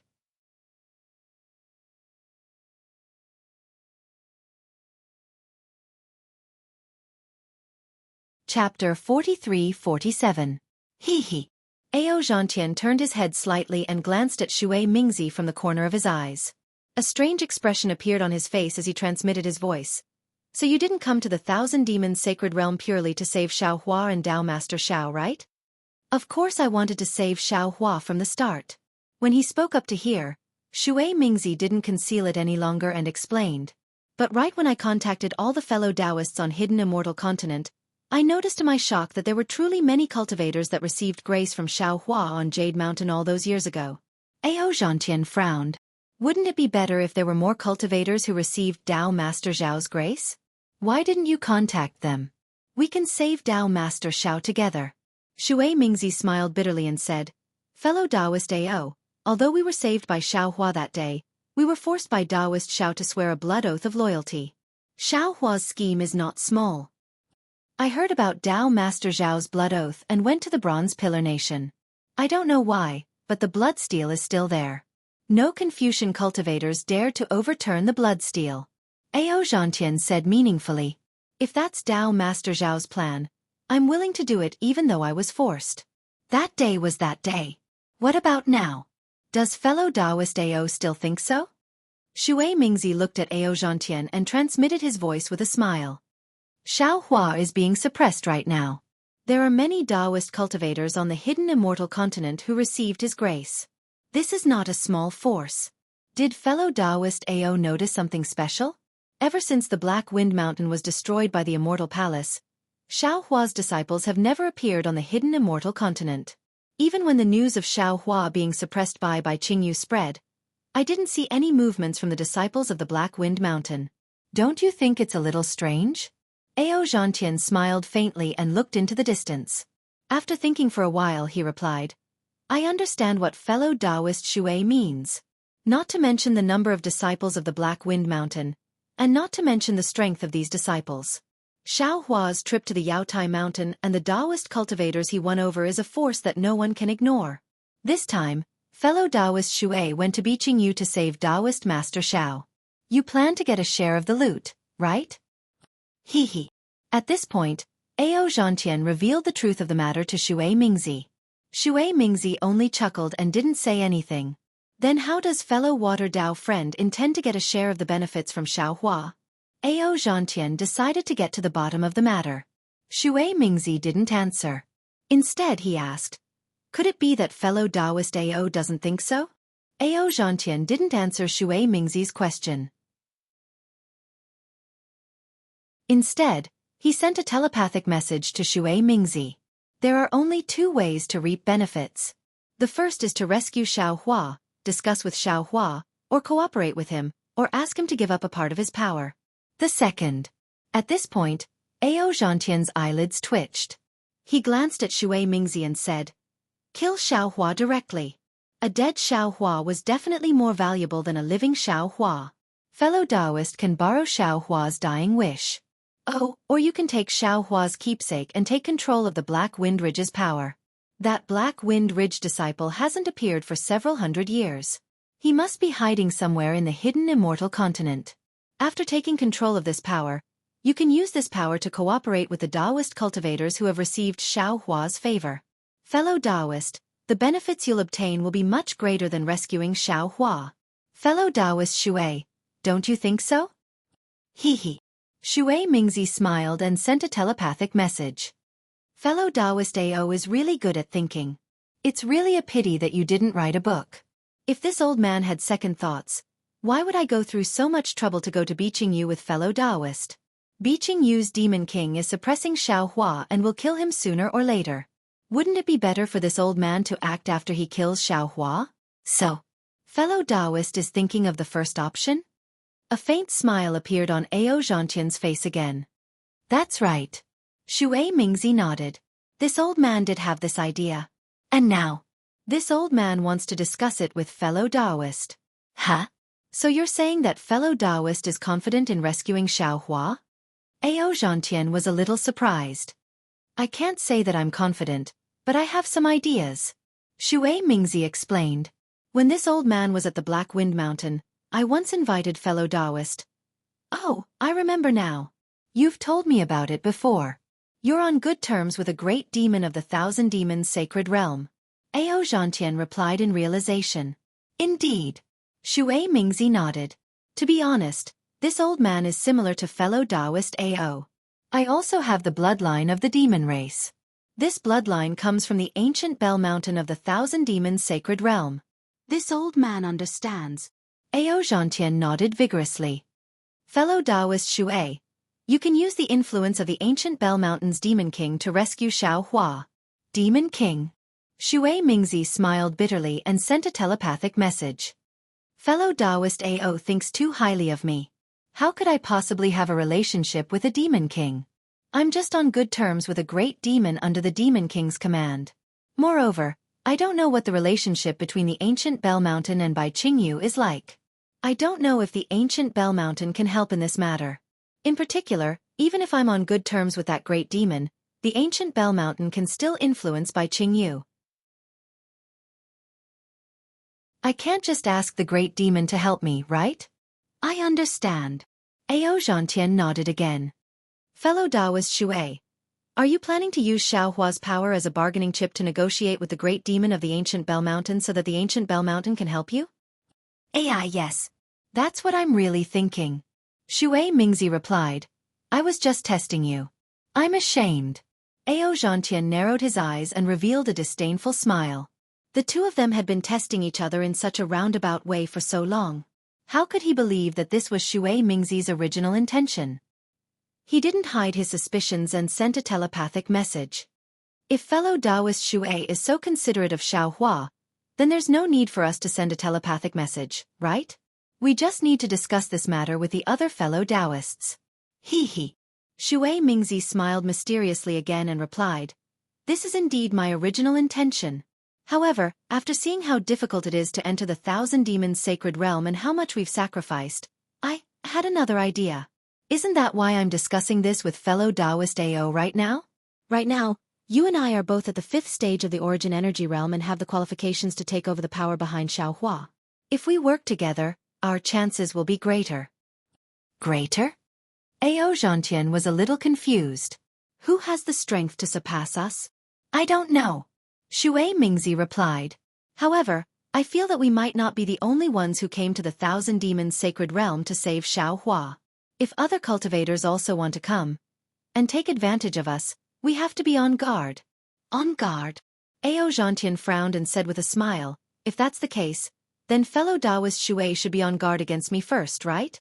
Haha. Xue Mingzi laughed heartily. If I were to be on guard against you, why would I need to be so honest with you? You and I have experienced life and death together on the Yaotai Mountain. When I came to the Thousand Demons Sacred Realm, I also invited you to come with me. If I can't trust you, then who can I trust? Upon hearing this, Ao Zhantian opened his mouth as if he wanted to ask something.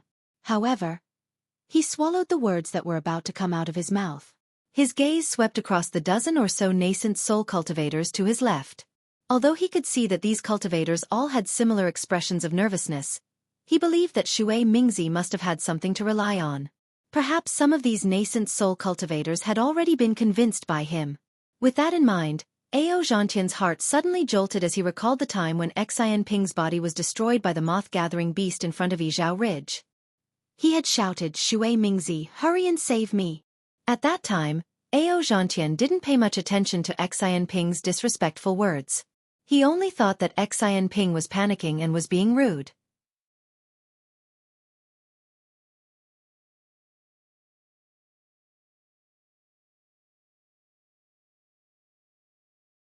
Not only were the mountains and rivers different, but the demon clan and demon beasts that appeared in this area were also different from other places. From time to time, waves would rise in the water. The thin splashes of the water revealed a faint 5-colored light. Under the splashes of the water, shellfish of all sizes would occasionally reveal themselves. Whether it was the small shellfish that were only a few feet long or the big shellfish that were more than 100 feet long, these shellfish had some strange talismans engraved on their shells. The talismans themselves did not have any luster, but under the light of the water, they revealed 5 colors. Some of the colors even formed a halo in midair, hanging there for a long time, like rainbows after rain. Between the mountains, there would occasionally be some water clan members holding weapons and moving in groups. Most of these water clan members were shellfish. From time to time, the flapping seashells would shine a colorful light onto the mountain peak, making the mountain peak look even taller and more upright. At this moment, buzz! In the distant sky, a rainbow appeared, but in a moment, it landed on one of the mountain peaks. After the rainbow faded, a beautiful female cultivator was revealed. It was Fairy Jing, who had died after drinking the forgotten love water on Broken Heart Mountain. As soon as Fairy Jing landed on the mountain, there was a 5-colored demonic light that clashed with each other. The demonic light rushed out of the mountain about 100 feet to the left of Fairy Jing and turned into hundreds of oval-shaped halos that enveloped Fairy Jing. Wherever the halos landed, the energy of the world was isolated and the space was restricted. Even the sunlight and the water were blocked. It looked very strange and powerful. Seeing this, Fairy Jing wasn't in a hurry. The 3-colored light around her flashed and a heart shell appeared out of thin air. This heart shell was different from the one she gave to Xiao Hua. Not only was the heart shell several times larger, but there were also many more lines on the heart shell. What was special was that the tricolored light of the lines shrank and contracted slightly. It gave off a feeling that made one's heart tremble. It was as if it was a voice or a gaze that made one involuntarily intoxicated. After Xin Bei was taken out, the tricolored light suddenly swelled in all directions and landed within the 5-colored demonic light. The 5-colored demonic light paused in midair, but the tricolored light did not stop. It continued to spread in all directions. When the light had swelled by over 100 feet, the 5-colored demonic light shattered with a bang. While most of the demonic light entered the mountain rocks, a small portion of the demonic light turned into a fist-sized banner that charged into the swamp below the mountain peak. The demonic light fell into the lake and there was another loud bang. A pillar of water rushed out from the bottom of the lake, and more than a dozen demons came out with weapons in their hands. Who are you? Are you the king's descendant? The patrolling demons saw that Fairy Jing was a human and was standing on the mountain peak safe and sound. Although they didn't see the heart shell, they knew that she was the descendant of Demon King Bai Qingyu. Although their tone was very serious, there was a hint of intimacy in their tone. I am Li Jing. Fairy Jing smiled and didn't bow. She raised her hand and took out a beast skin from her chest and answered proudly. Today, I came back to the mountain under the king's order to kowtow. Please report to me, patrolling mountain. The king's order? The leader was shocked and looked at Fairy Jing in disbelief. A large hand reached out from the shell and said respectfully, Please show me the king's order, Fairy. Fairy Jing was also puzzled. As she handed the beast skin to the patrolling demon, she said curiously, Normally, when I return to the mountain, even my token won't be carefully checked, let alone the king's order. What's going on today? Could it be that Bai Qingyu has undergone some changes? The mountain patrolling envoy took the beast skin and used his Yuan will to probe it. He saw that the 5-colored demonic light on the beast's skin was like 5-colored lines that interweaved in an orderly manner within the beast's skin. Waves of auras that he was familiar with seeped out from the runes on the beast's skin. The mountain patrolling envoy knew that Fairy Jing was right, so he returned the beast skin to her. Then he answered with a smile, What can happen to me, Bai Qingyu? Not to mention the demons of the 1,000-demon sacred realm, even the Confucian cultivators of the hidden immortal continent and the Buddhas of the Western paradise wouldn't dare to find trouble with me, right? Fairy Jing took the beast's skin and said with a smile, Then, is there a joyous occasion in the mountain? Hee, it's not really a joyous occasion. It's just a banquet. The patrolling demon said without a care. Banquet? Fairy Jing was even more puzzled. What kind of event is that? PFFF, PFFF, PFFF. Just as Fairy Jing asked that, she heard a series of muffled thunder in the sky. A flying imperial artifact that looked like a flower basket appeared between the clouds. Behind that flying imperial artifact, several demons spread their wings and controlled their demonic clouds to follow behind it. Damn it. The patrolling demon who was talking to Fairy Jing cursed and ordered, How can we let them rush here? Quick, capture them first. Yes. The demons behind the patrolling demon hurriedly responded. Their bodies glowed with 5-colored radiance, and they immediately turned into rainbows and shot into the sky. These demons didn't directly attack the enemy. Instead, they opened their mouths and took out several colorful flags. When the flags were waved, thunderous sounds could be heard. Woo-woo! A gust of wind suddenly rose, and hundreds of demonic auras shot into the sky from the left side of the mountain. Dozens of demons at the Enlightenment Star and Moon-picking realm emerged from the demonic auras. They all laughed maliciously and charged toward the flying Imperial artifact. When the flying magic tool arrived here, it seemed to be trapped by the demonic formation's forbidden array and could no longer fly. When the flower basket opened, hundreds of flowers bloomed. Dozens of Aurus core and nascent soul human cultivators flew out from the basket. When these cultivators saw that there were pursuers behind them and demons in front of them, they did not say a word. Each of them channeled their magic power, and all kinds of magic treasures fell down to attack the demons that surrounded them. The patrolling demon was originally a bit nervous, but when he saw that the magic treasures of these human cultivators had dimmed and that there were limited signs of the heaven-earth origin chi around them, he couldn't help but feel his nervousness gradually dissipate. He coldly snorted and said, "These ants actually dare to participate in the banquet." Fairy Jing was puzzled, but when she saw the humans fighting against the demons, she didn't dare to ask too much. She only focused on watching. Just as the mountain patroller had expected, the several dozens of human cultivators were no match for the demons. In the blink of an eye, apart from a few nascent soul cultivators who were wounded by the demons, the rest of the human cultivators were trapped and captured by over 100 demons using their demonic formations. When the pursuing demons spread their wings and whizzed away, the demons who had captured the human cultivators rushed into the swamp. Fairy Jing said, "Mountain Patrol Envoy, what's going on here? I don't understand." Although Bai Qingyu doesn't dare to say that this is the largest demon realm in the Thousand Demons Sacred Realm, it still covers millions of miles of territory. If I didn't have a heart, I wouldn't have come here. These human cultivators are clearly Taoist disciples. How could they fly here? And from the looks of it, they seem to want to attack Bai Qingyu? The patrolling demon glanced at Fairy Jing impatiently and was about to casually brush her off with a few words. But suddenly, he thought of the 5-colored beast skin in Fairy Jing's hands. His heart jumped and he hurriedly said, "Fairy, you haven't returned to Bai Qingyu for a long time, right?" "Yes, indeed." Fairy Jing nodded and said, "After I met the Demon King, I went out to sea to train. Counting now, it's probably been close to 200 years.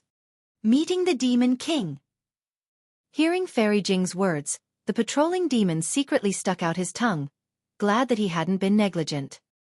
He hurriedly nodded and said, "No wonder." Fairy Jing, you might not know, but recently, I, Bai Qingyu, have had a major event. It's the banquet I mentioned to you earlier.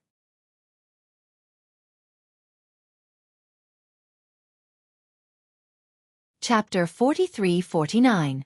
Seeing that Fairy Jing didn't understand, the Mountain Patrol Envoy continued, "I don't know what the Qing banquet is all about. However, because of the Qing banquet, I obtained the Demon King's token, which allows me to relax my vigilance within Bai Qingyu's territory. Regardless of whether they are here to participate in the Qing banquet or not, they will be allowed to enter the depths of the demon territory. However, the Demon King's token also clearly states that the area within 10,000 miles of the Demon King's cave is a forbidden area. Humans aren't allowed to enter. Just now. Hee, maybe it's because the flying artifacts of the humans here are too powerful that they managed to sneak in? It would have been fine if the mountain patrolling envoy didn't explain, but after hearing this, Fairy Jing was even more confused. She asked in surprise, "You're saying these dozens of human cultivators are here for the banquet?" "Yes. They are here to participate in the banquet." The mountain patroller nodded and said with a serious expression. Fairy Jing didn't know whether to laugh or cry. She pointed at the flying artifacts that had just been dragged into the swamp and said, "They waved their artifacts like this and came to the banquet in such an aggressive manner? And this is how you captured them to treat the guests?" Speaking of this, Fairy Jing's heart suddenly jolted. Her expression became thoughtful as if she had understood something. Sure enough, the mountain patrolling envoy said proudly, "Fairy Jing, you don't know, but my king said that who said the banquet must invite guests? My banquet invites delicacies." "Sigh, I understand now." Fairy Jing waved her hand. This idea must have been given to my king by the demon king of ancient Bell Mountain, right? The mountain patrolling envoy was shocked. His tentacle extended a thumb, and the respect on his face increased. Fairy Jing, you're indeed a human, and you're indeed of my king's bloodline. I'm impressed. My king just sent out a message saying that the demon king of ancient Bell Mountain might come today, and he wants us to be careful. Forget it. Fairy Jing's face showed a hint of arrogance. She waved her hand and said, I'll go greet my king now. Fairy Jing, please. The mountain patrolling envoy respectfully bowed. He watched as a cloud appeared under Fairy Jing's feet and carried her into the depths of the swamp. Envy appeared on his face, and he muttered to himself, humans are humans indeed. I can't compare to her brain. I only said one sentence, and she understood so much. No wonder she's favored by my king. Fairy Jing controlled the cloud to slowly fly toward a direction. There weren't too many mountain patrolling beasts along the way. However, every time she flew over a mountain or swamp, a powerful sense of origin cheese tea scents would sweep over her. Fairy Jing turned a deaf ear to all of this. Even when she looked at the scenery she hadn't seen in over 200 years, the dense confusion in her eyes didn't dissipate at all. After flying for less than an hour, there were fewer and fewer demons to the left. The scenery became more and more dangerous. On the mountains and in the swamps, there would often be strange lights that would fly out. They would either sweep across Fairy Jing or block her path. Fairy Jing had no choice but to use her heart shell to protect herself. Whenever the tricolored light of the heart shell came into contact with the rainbow would vanish. Stop! Just as Fairy Jing was lost in thought, a bell-like voice rang out from the swamp. Oh! Fairy Jing was startled and involuntarily stopped in the air. Below Fairy Jing, a reef over 10,000 feet in size suddenly moved. With the sound of water, the reef flew out of the water. Layers of demonic clouds appeared on the surface of the reef. After the green light flashed through the demonic clouds, a water creature several thousand feet in size blocked Fairy Jing's path. Fairy Jing smiled and bowed. General Xueqi. I'm Li Jing. I've come to greet you on the orders of my king. Li Jing? That water creature's head was very big, but his eyes were very small. After blinking a few times, he seemed to remember something, and said with a silly smile, Oh, this old man remembers. You are that little girl who established a country in the hidden immortal continent. You came here 400 years ago. Hee, it was 200 years ago. Fairy Jing seemed to have a good impression of General Xueqi. She smiled and replied, Old man, you must be sleepy. Haha, 400 years is about the same as 200 years. General Xueqi smiled and slowly fell back into the water. He said, Little girl, you know that this old man likes to sleep, but you still haven't taken out the king's demon king token. Aren't you disturbing this old man's sleep? Yes, it's my fault. Fairy Jing covered her mouth and smiled. She quickly took out the 5-colored beast skin. The beast skin immediately gave off a hazy light that covered Fairy Jing. Seeing the 5-colored beast skin, General Xueqi's body fell into the swamp and turned back into a huge reef. Fairy Jing looked up at the huge island 100 miles away. She took a deep breath and flew over. As they approached the island, the scenery on the island entered Fairy Jing's eyes. There were palaces all over the island. These palaces were dazzling with extraordinary auras. Outside each palace, there were water creatures in colorful clothes. They were either carefully walking or holding their breaths while standing respectfully. Powerful auras rushed out of each palace without any concealment. This was indeed the palace of a demon king. Fairy Jing flew to the front of the island, but she wasn't in a hurry to enter. Instead, she raised her hand and pointed at her heart shell. The heart shell was like a bright star that flashed with brilliance. She then pointed at the 5-colored beast skin. The beast skin landed on the heart shell. Whoosh! The 5-colored halo on the beast skin suddenly penetrated the beast's skin and turned into the shape of a heart shell that rushed into the air above the island. Pop! Like a bubble bursting in the air, the scenery in front of Fairy Jing suddenly shattered. A 5-colored whirlpool in the shape of a heart shell appeared out of nowhere. Junior Li Jing has come to greet the king. As the ruler of a country, Fairy Jing was very respectful at this moment. She faced the whirlpool in the air and raised her voice. After a long while, a thunderous voice came out from the whirlpool. Li Jing? Oh, it's you. Why are you only here now? As the voice passed, 5-colored brilliance flew out of the whirlpool and covered Fairy Jing's body. Whoosh! Fairy Jing's body and heart shell were sucked into the whirlpool at the same time and disappeared in a moment. When Fairy Jing's body reappeared, she was already in an extremely large space. The space looked similar to a cave, but the walls of the cave were not made of ordinary rocks. 5-colored lights were emitted from the walls of the cave. Faintly discernible demonic clouds were gently drifting, and there were many splashes of water that bloomed and faded from time to time. The walls looked very far away, but as far as the eyes could see, the nearly transparent walls were extremely close. Not only were the innumerable talisman markings on the walls clearly visible, even the water ripples outside the walls could be clearly seen. Fairy Jing stood still in the space and looked down at the crystal-clear ground under her feet. At this moment, there were auspicious clouds surging on the ground, as if they were dancing in the wind in the sky. Fairy Jing understood that she had arrived at Bai Qingyu's Demon King Cave. However, there was one thing she didn't understand. Where on the island was the Demon King Cave? When she first entered, Fairy Jing thought that she was on the island, which meant that she was in one of the many palaces. But now that she thought about it, Bai Qingyu's demons were all of the water race. The palaces on the island were probably an illusion. The Demon King's cave should be under the island. When she came in the second time, she made a new discovery. She felt that the Demon King cave was in a space high up in the sky. But when this thought appeared in her mind, she couldn't help but laugh. What did the location of the Demon King cave have to do with her? What was the point of thinking so much? Li Jing, why are you only here now? Do you think you have the power to fight against this king now that you're in charge of a country? Before Fairy Jing could raise her head, a powerful intent came out of nowhere and pressed down like a mountain.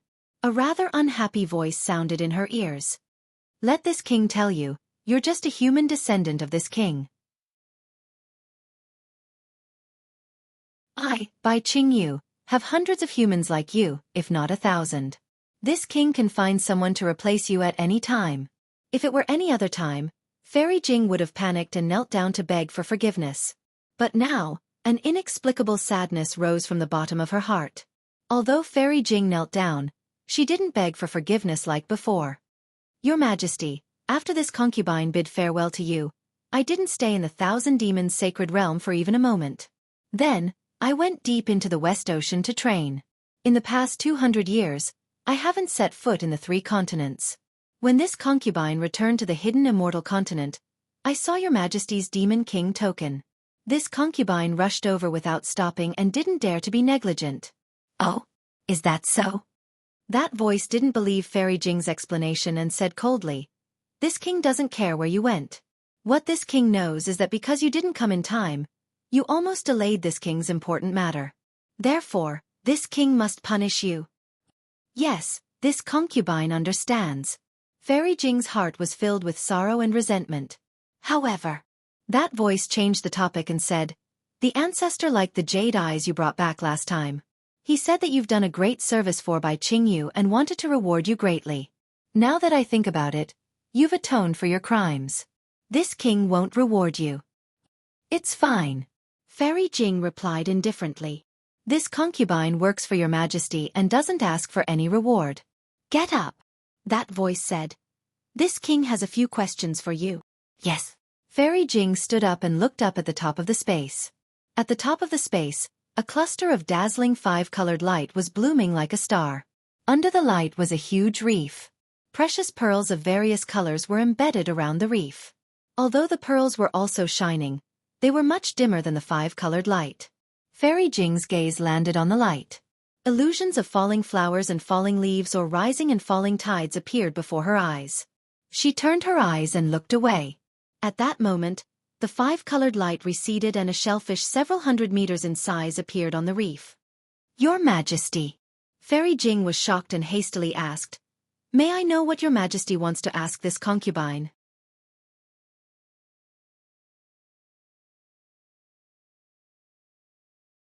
Chapter 4350. The Shellfish Demon King's body moved slightly, and a strange primordial spirit stood up from the shell. This primordial spirit was also 5-colored, and there wasn't a single strand of hair on its body. It looked like a little monk. However, this little monk didn't have hands or legs, so it was more like a 5-colored boiled egg with its shell peeled off. The primordial spirit stood up, and a mouth appeared in the middle.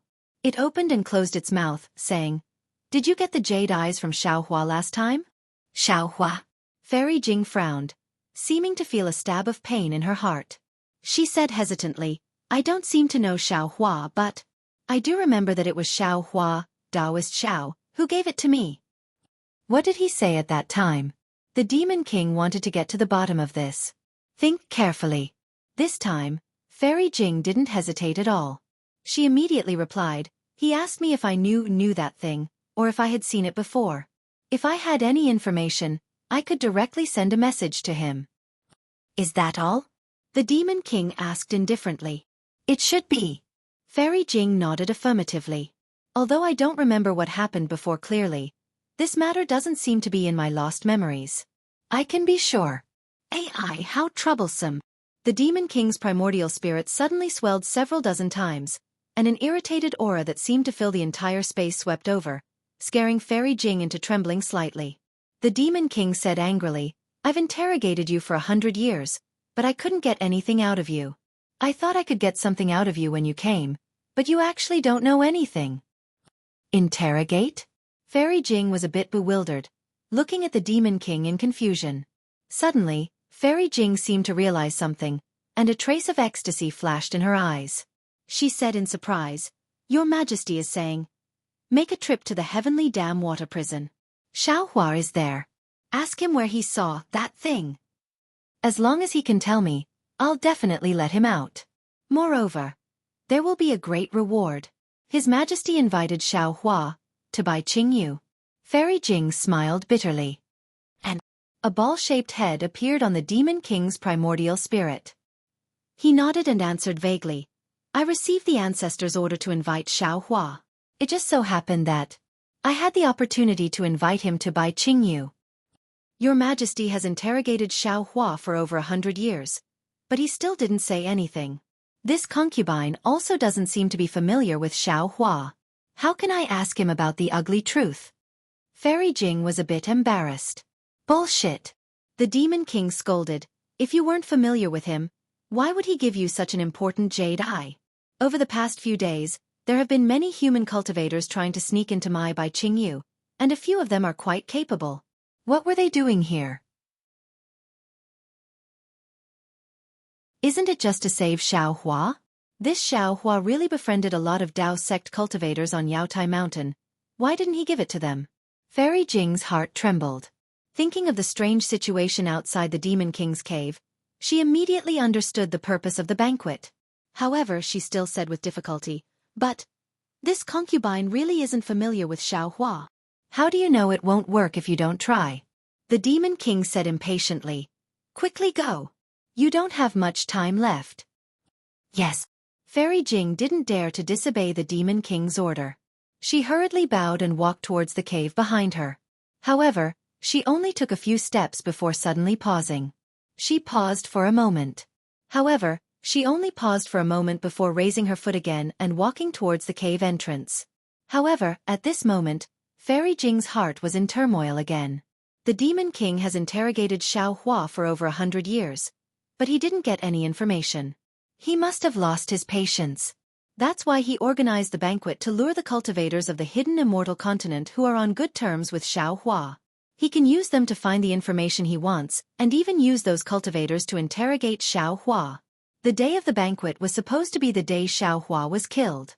No wonder the Demon King said, "I don't have much time left." It's also strange, Xueqi. Why does this name sound so familiar? But why is my impression of him so vague? I really don't understand what's going on.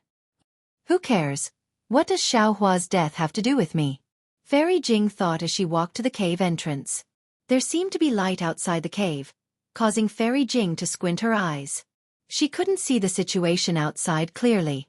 When she stepped on the light, it immediately turned into a light screen and slowly opened. Fairy Jing walked out of the light screen. She was clearly outside the island again. Fairy Jing looked around. There was still a hazy mist to her left. It didn't seem to have changed since she entered.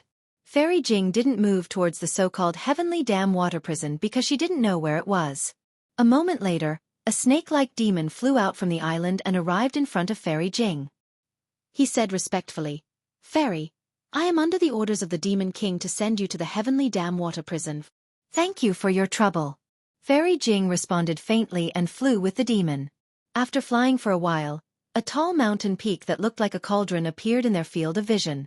Then, there was a deafening roar, and the whistling of flames could be heard. Fairy Jing released her divine sense, but it was blocked by a strange restriction after just a few miles. She couldn't extend it any further. Just as Fairy Jing withdrew her divine sense, a dozen demon beasts in armor flew out of nowhere. They raised their weapons and blocked Fairy Jing and the water snake. The water snake took out a 5-colored shell and loudly said, "I'm under the Demon King's order to send the human Li Jing to the Heavenly Dam Water Prison." When the patrolling demon beasts saw the 5-colored shell, they immediately bowed and moved aside. After the water snake and Fairy Jing flew past, they didn't dare to go to other places to patrol. They were only a few dozen miles away from the mountain when Fairy Jing encountered 14 patrolling teams. Each team dutifully stopped them and interrogated them. The water snake dealt with all of these investigations. Fairy Jing only quietly watched as the mountain grew closer and closer. The mountain was thousands of feet tall and straight. There was no mountain path to go up or down. The stone walls of the mountain were densely covered with holes of various sizes. Every single one of these holes was filled with fiery light, and every single one of them was letting out clanging noises. The top of the mountain was like a giant torch. Flames hundreds of feet tall rushed into the sky. Above the flames, there was nearly 1,000 feet of black smoke billowing. The black smoke gathered in the sky and condensed into a strange ghost head. It didn't dissipate for a long time. Whoosh! Suddenly, an indescribable cold wind blew on Fairy Jing's body. Although Fairy Jing had a protective light around her, she couldn't help but feel cold when the cold wind blew. She couldn't help but shrink her neck and even tug at her clothes. Stop! Seeing that the water snake was about to take Fairy Jing into a huge cave at the bottom of the mountain, a cold voice came from the sky. Fairy Jing's expression didn't change. She slightly raised her head and saw a demonic light rush out from each of the 5 caves. The 5 demonic lights were different. When they fell on top of Fairy Jing's head, they condensed into a ball. A platform dozens of feet large appeared in the light. A beautiful conch woman stood on the platform and looked at her with vigilance. Fairy Jing was a bit surprised and didn't answer. The water snake still raised the 5-colored shell and said loudly, "Under the orders of the Demon King, I'm here to send Li Jing of the human race to the Sky Dam Water Prison." The conch woman nodded and waved her hand. The 5-colored shell fell into her hand. After she looked carefully, she returned the shell to the water snake. If it was an ordinary patrolling demon, they would have waved their hand and let Fairy Jing and the water snake enter. But this conch woman was different. She ignored the water snake and looked at Fairy Jing, asking, "Are you Li Jing, the human descendant of Bai Qingyu?" Fairy Jing didn't know where this conch woman came from. But seeing the woman's knife-like eyes looking at her from head to toe and the fact that she was in charge of the water prison, she could only bow and say, "This concubine is Li Jing." "Why have you come to the Sky Dam Water Prison?" the conch woman asked again. "Under the orders of the king, I've come to ask Xueqi a few questions." Fairy Jing thought for a bit and didn't hide anything. "You know Xueqi?" The knife intent in the conch woman's eyes grew stronger. Li Jing was displeased. She was in charge of a country. How could she lose to this strange demoness in terms of words?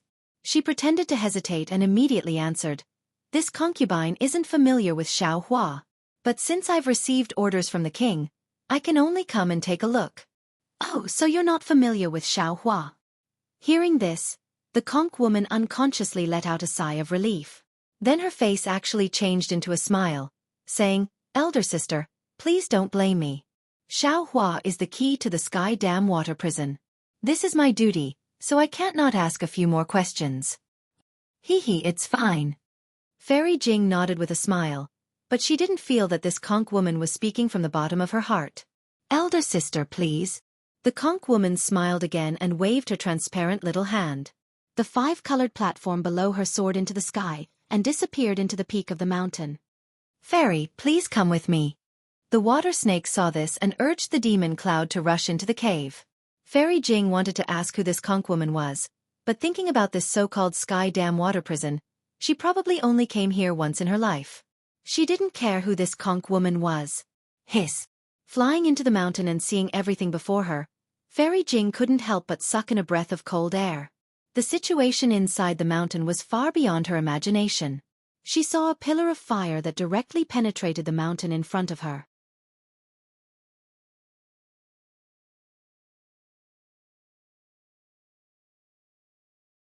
Chapter 43:51. The magma and flames inside the pillar of fire roared like crazy, and a series of muffled thunderclaps came from the pillar of fire.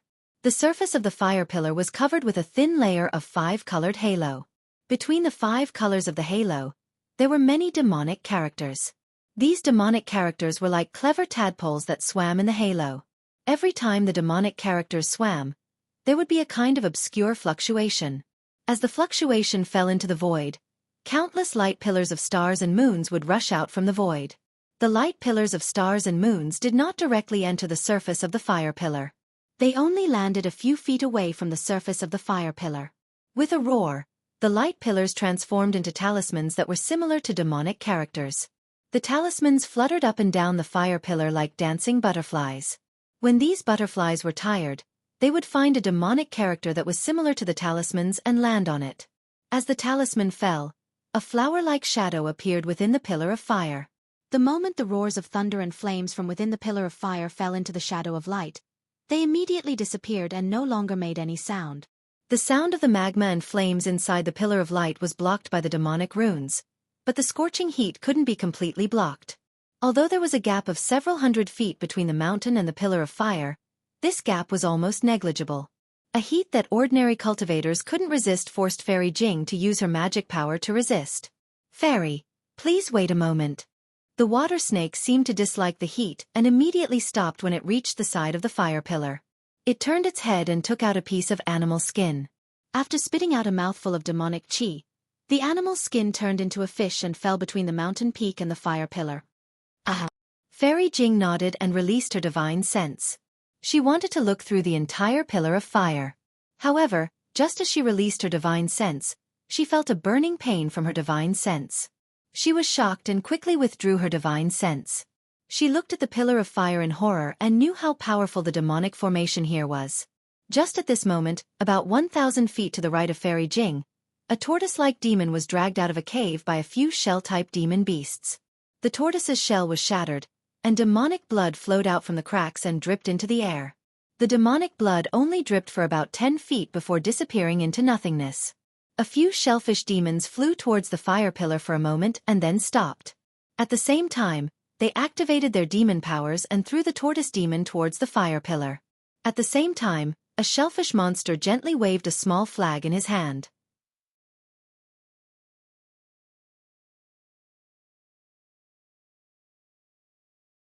She had previously called the sky dam water prison the fire pillar hell, but everything she saw made her realize that this was a hell.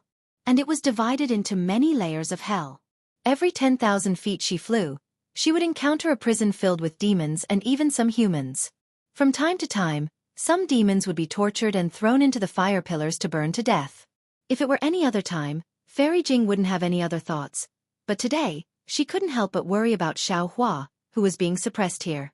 She didn't even know why she was worried about this unfamiliar human cultivator, whose appearance she had already forgotten.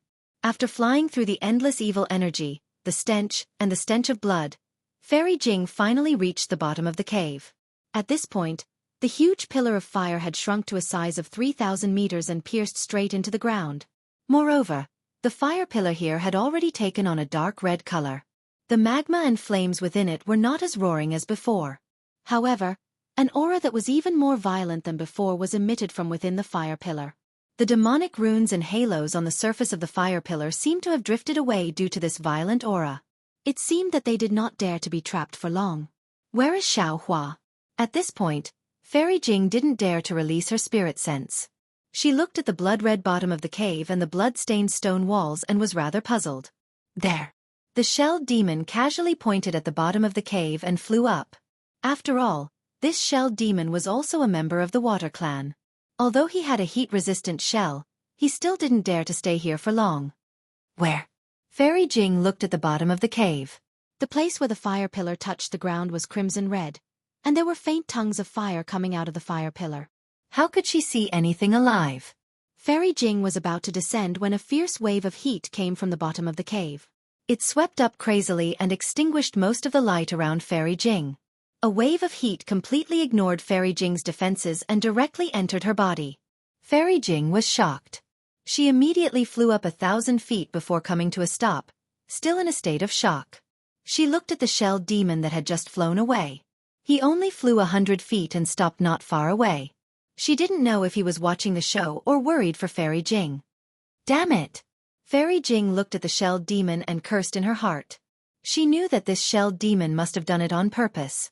Otherwise, he would have warned her long ago. Unfortunately, the shelled demon's face was hidden in the shell, so Fairy Jing couldn't see his expression.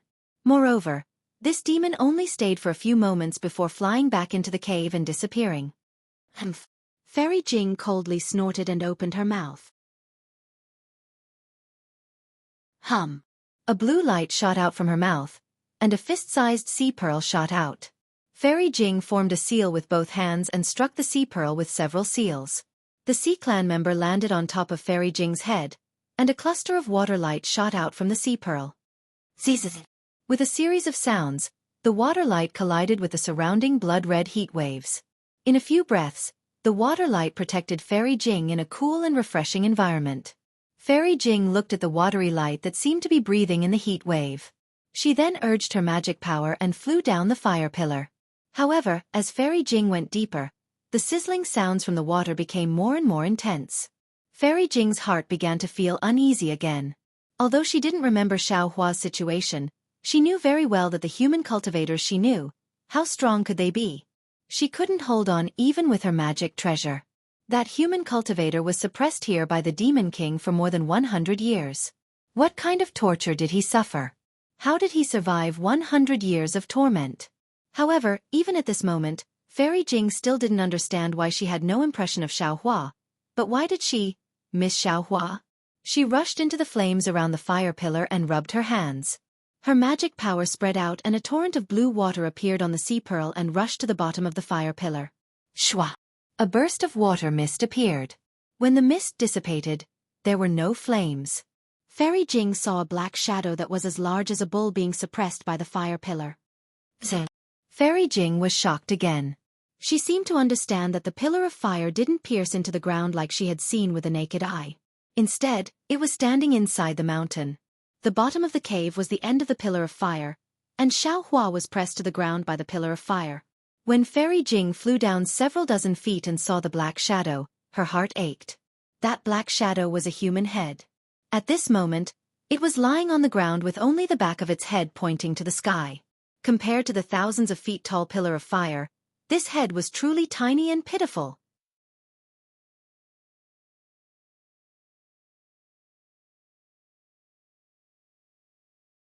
Chapter 4352. Xueqi? Are you Xueqi? Fairy Jing probed in a low voice, her voice carrying a hint of sadness. Who? The head seemed to be on the verge of death. Only now did it notice that someone had landed. It tilted its head slightly and looked at Fairy Jing with difficulty. Although the light was as red as blood, although the shadow was like a ghost, and although Fairy Jing was prepared, when she saw half of the human's face, her body trembled as if she had been struck by lightning. She couldn't help but tremble, and tears began to flow from her eyes. Xueqi. Fairy Jing once again called out these 3 words. Although these 3 words weren't any different from the 3 words from a few breaths ago, the concern, heartache, sadness, and surprise were countless times greater. Following these 3 words, the memories from 200 years ago that had been washed away by the water of unruffled love gushed out like a fountain that had almost dried up. Every time a sliver of memory was born, Fairy Jing's heart felt as if it was being cut by a knife. The sweetness was filled with sorrow. Because she understood in her heart that the reason why Xueqi was suppressed here and suffered so much for the past 100 years was because of her. Who are you? Xueqi raised his head and stared at Fairy Jing before asking in bewilderment. It's this concubine. Li Jing. You don't remember? Fairy Jing's voice trembled. Xueqi's words were like a knife stabbing into her heart. She had originally blamed Xiaohua's fall on her. Now that she heard Xiaohua's words, she felt that Xiaohua hated her. The regret in her heart was incomparable. Li Jing. A trace of confusion appeared in Xiaohua's eyes. It was as if he didn't know Fairy Jing at all. This Xiaohua naturally wasn't the real Xiaohua, but rather the transformation of Little White Dragon. If it was Xueqi or Fairy Hongxia, Little White Dragon would naturally know. However, Fairy Jing hadn't been with Xiaohua for long, so Little White Dragon hadn't seen her before. What was more special was that Xiaohua had never mentioned Fairy Jing again after she left. Even if Little White Dragon had Xiaohua's soul imprint, how could he know Xiaohua's secret? Oh, I remember now. Little White Dragon was only confused for a moment, but it immediately pretended to wake up and replied in a calm tone, "Why are you here?" "This concubine. Didn't this concubine tell you earlier?" When Fairy Jing heard Xiaohua's indifferent tone, her heart tightened again. She thought that Xiaohua was blaming her and hurriedly explained, "I have the bloodline of the demon race, and this bloodline comes from Bai Qingyu." "Oh, I see." The Little White Dragon nodded with difficulty and grinned. "Thank you for coming to visit Fairy." Hearing this, Fairy Jing's heart hurt even more. She felt that Xiaohua was mocking her. "This," Fairy Jing said in a low voice, "this is not what I expected, nor is it what I want to see. Hee, it's fine. Wasn't it just that he couldn't move here? What can this shellfish do to me?" Little White Dragon said indifferently, then spat into the air and shouted, "Little shellfish, look at me. I'm just a copper pea." Hit, boom. Just as Little White Dragon was cursing, the entire fire pillar suddenly emitted a loud roar. A ring of fire suddenly fell from the top of the fire pillar. However, just as it reached the middle of the fire pillar, a powerful wave of energy came crashing down in all directions. Fairy Jing turned pale with fright and hurriedly moved. Just as she fell into a cave, the ring of fire rushed through the cave, and a powerful wave of heat annihilated most of the water of the ocean pearl. Boom! Right before Fairy Jing's eyes, the ring of fire fell to the bottom of the fire pillar and smashed into Little White Dragon. The entire ground shook, and blood-red flames rushed out from the bottom of the fire pillar within a range of several hundred meters. Roar! Roar! It sounded like a scream, but it also sounded like a dragon's roar. Little White Dragon's voice made Fairy Jing's heart break. The pain was like her heart was being torn apart and sewn back together with needles. Boom! Boom! A series of explosions rang out a total of 9 times. The hundreds of feet tall fire pillar crazily shot out 9 times like a purgatory. Whitey's miserable cries became louder and louder each time, rippling within the mountain peak and within the fire pillar. After half an hour, the ring of fire stopped, and the fire pillar gradually calmed down. Fairy Jing flew in front of Little White Dragon again. "Why haven't you left yet?" Little White Dragon looked at Fairy Jing with a puzzled expression. Suddenly, he realized something and asked, Do you need something?" Looking at Xiaohua's familiar face, Fairy Jing's heart began to churn. Fairy Jing had heartlessly left Heartbreak Mountain not because she was too rational, but because she felt inferior. It wasn't just because of her demon bloodline, but also because she was a puppet of the demon race. She felt that her status wasn't good enough for Xiaohua, and she didn't want to bring trouble to Xiaohua because of her status. But now, what she worried about still happened. Little White Dragon was suppressed and tempered by the fire pillar, and Fairy Jing's heart was also roasted in the fire pillar. However, after being stabbed in the heart, Fairy Jing immediately put away her sorrow and made a decision. She sniffed and asked faintly, "Yes, I came on the king's orders to ask you where you saw the rainbow-colored conch in the jade eye." Bullshit! Little White Dragon naturally didn't know where Xiaohua saw the rainbow-colored conch. "He only cursed. I said it a few thousand times, I don't know." But Fairy Jing was terrifyingly calm.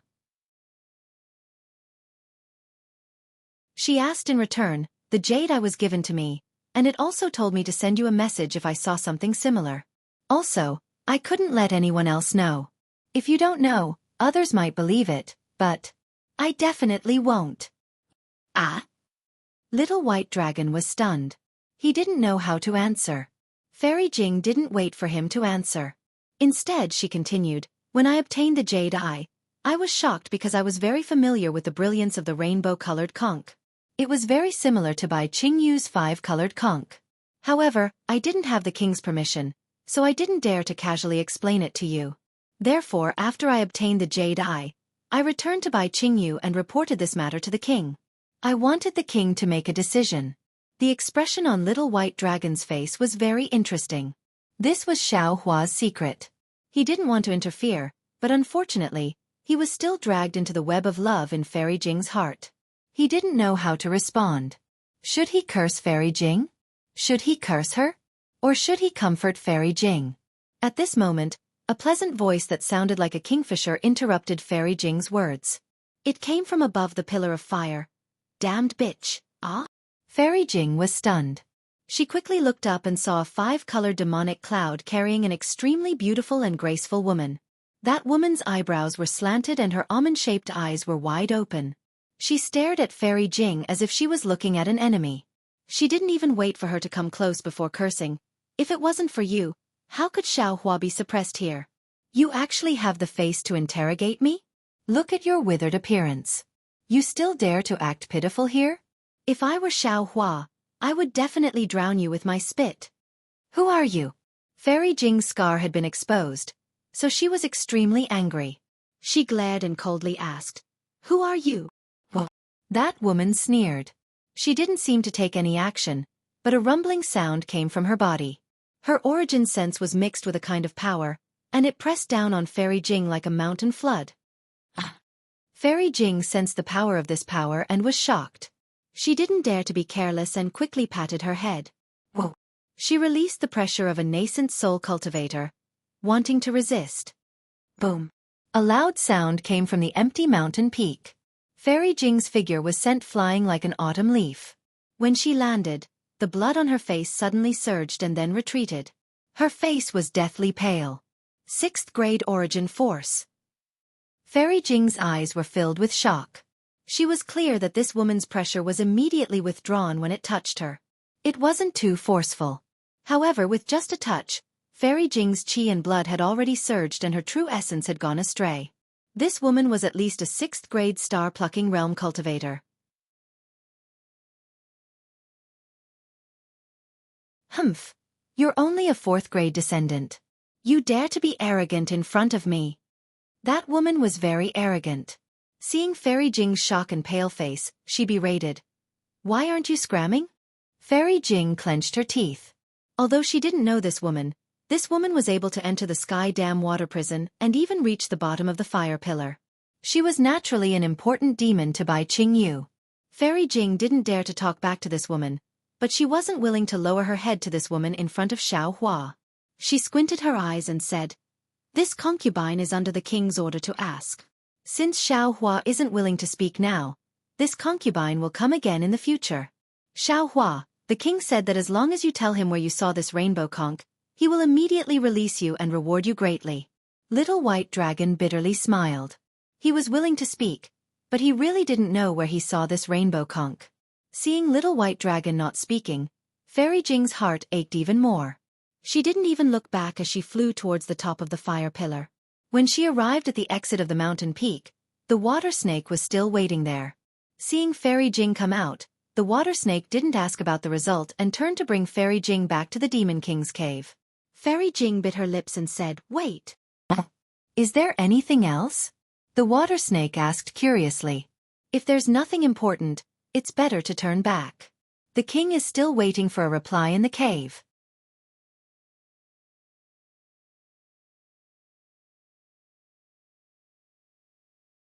Chapter 43-53.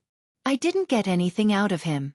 If I go back and report this to the king, I'm afraid I'll be scolded. Fairy Jing lowered her eyebrows and timidly replied, "Leave the king's order here and report back to the Demon King's cave. I'll go down in a few days and ask again. What do you think?"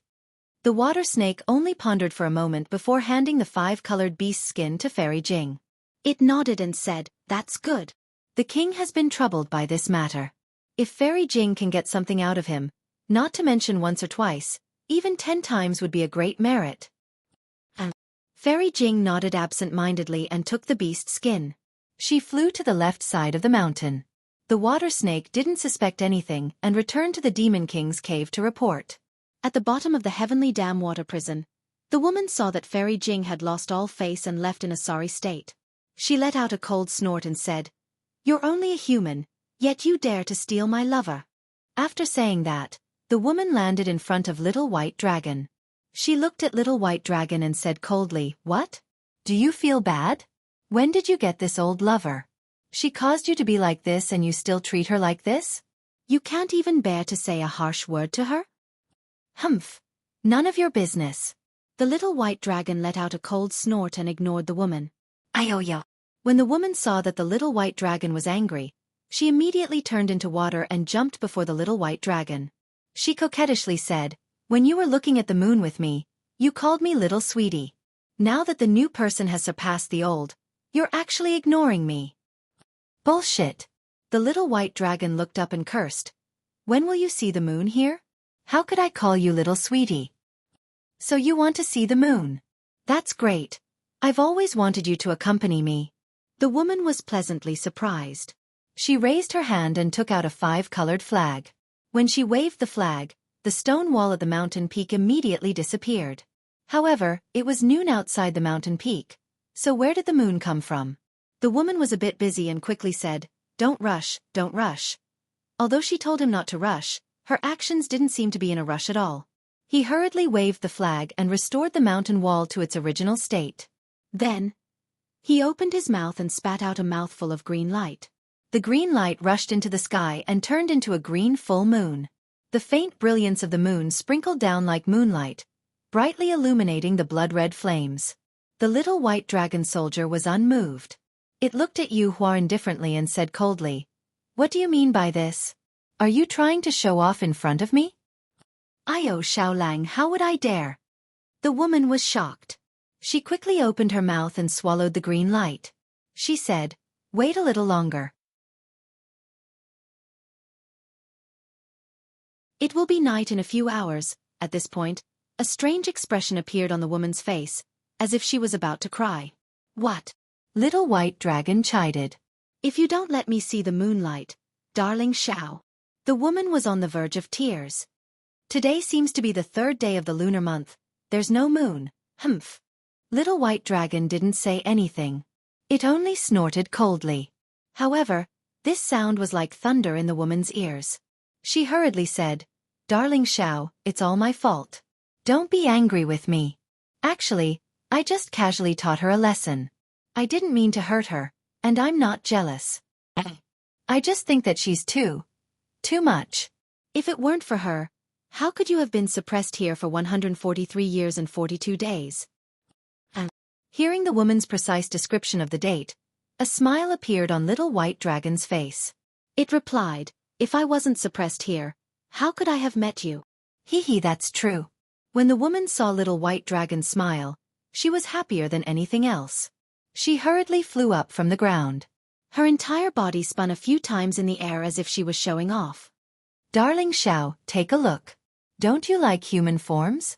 "The human form I transformed into today. Do you like it?" "There's no need to look."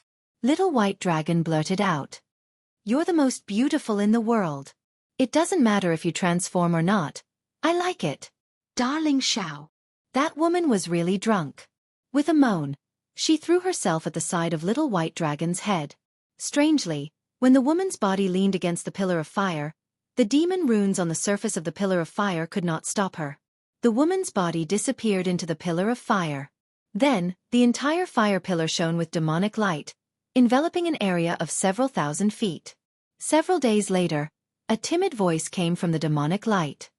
"Yaoji, the king has ordered you to kowtow in the Demon King's cave." On the demonic light, the conch woman, who had been wary of Fairy Jing, stood respectfully on the demonic cloud. She lowered her head, not daring to look at the demonic light. She only whispered to Fairy Jing, "Damn it!" The voice of the woman hidden in the pillar of fire was very pleasant to the ears, but it was also somewhat angry. "Call me princess. Didn't you hear darling Xiao calling me princess?" Yes, your highness." The conch woman trembled and hurriedly changed the way she addressed her. "This servant deserves to die. Please forgive me, your highness. The king has ordered for your highness to go to the Demon King's cave." "Damn it." The princess was still cursing, but there was a hint of laziness in her voice. When the demonic light flickered, an extremely graceful figure appeared in the fire pillar. The curves of this delicate body were indescribably seductive, especially at her abdomen, where there was a bulge. Strangely, the woman's skin flashed with a seductive 5-colored halo, and the oval on her abdomen had a different color. Humph!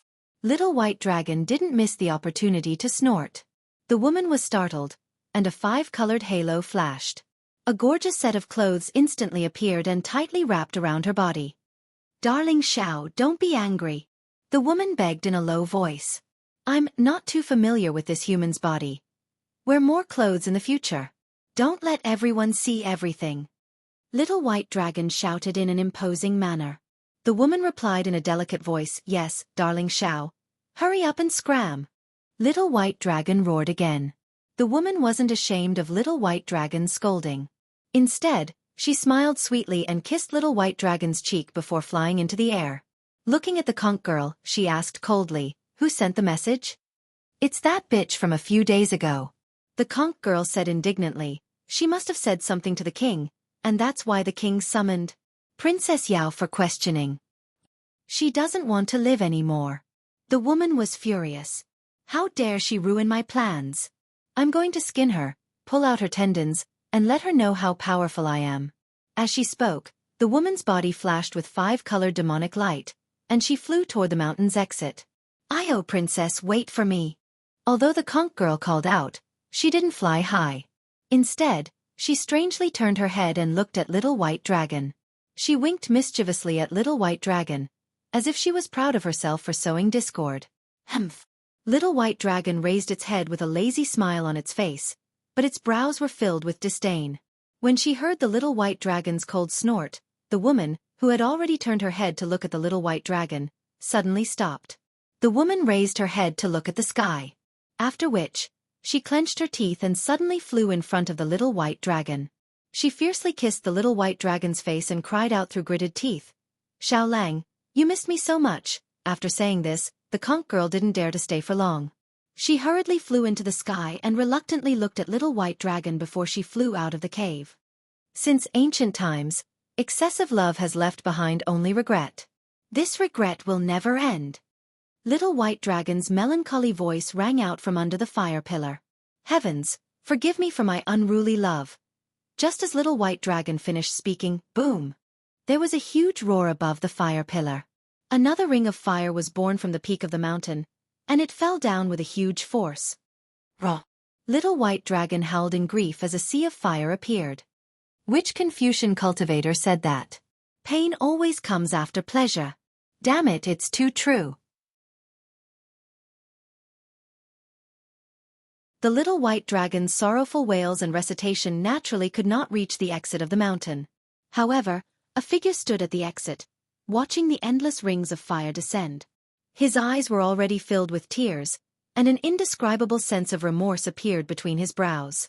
When the ring of fire disappeared, this figure immediately took out a 5-colored beast's skin and rushed to the bottom of the fire pillar without hesitation. This figure was Xiao Hua's acquaintance, but Little White Dragon didn't know who Fairy Jing was. Outside of the swamp where the Demon King's cave was located, the sky was covered with red clouds.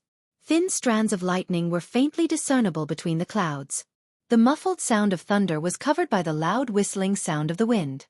The wind became stronger and stronger, blowing away the withered grass and breaking the trees.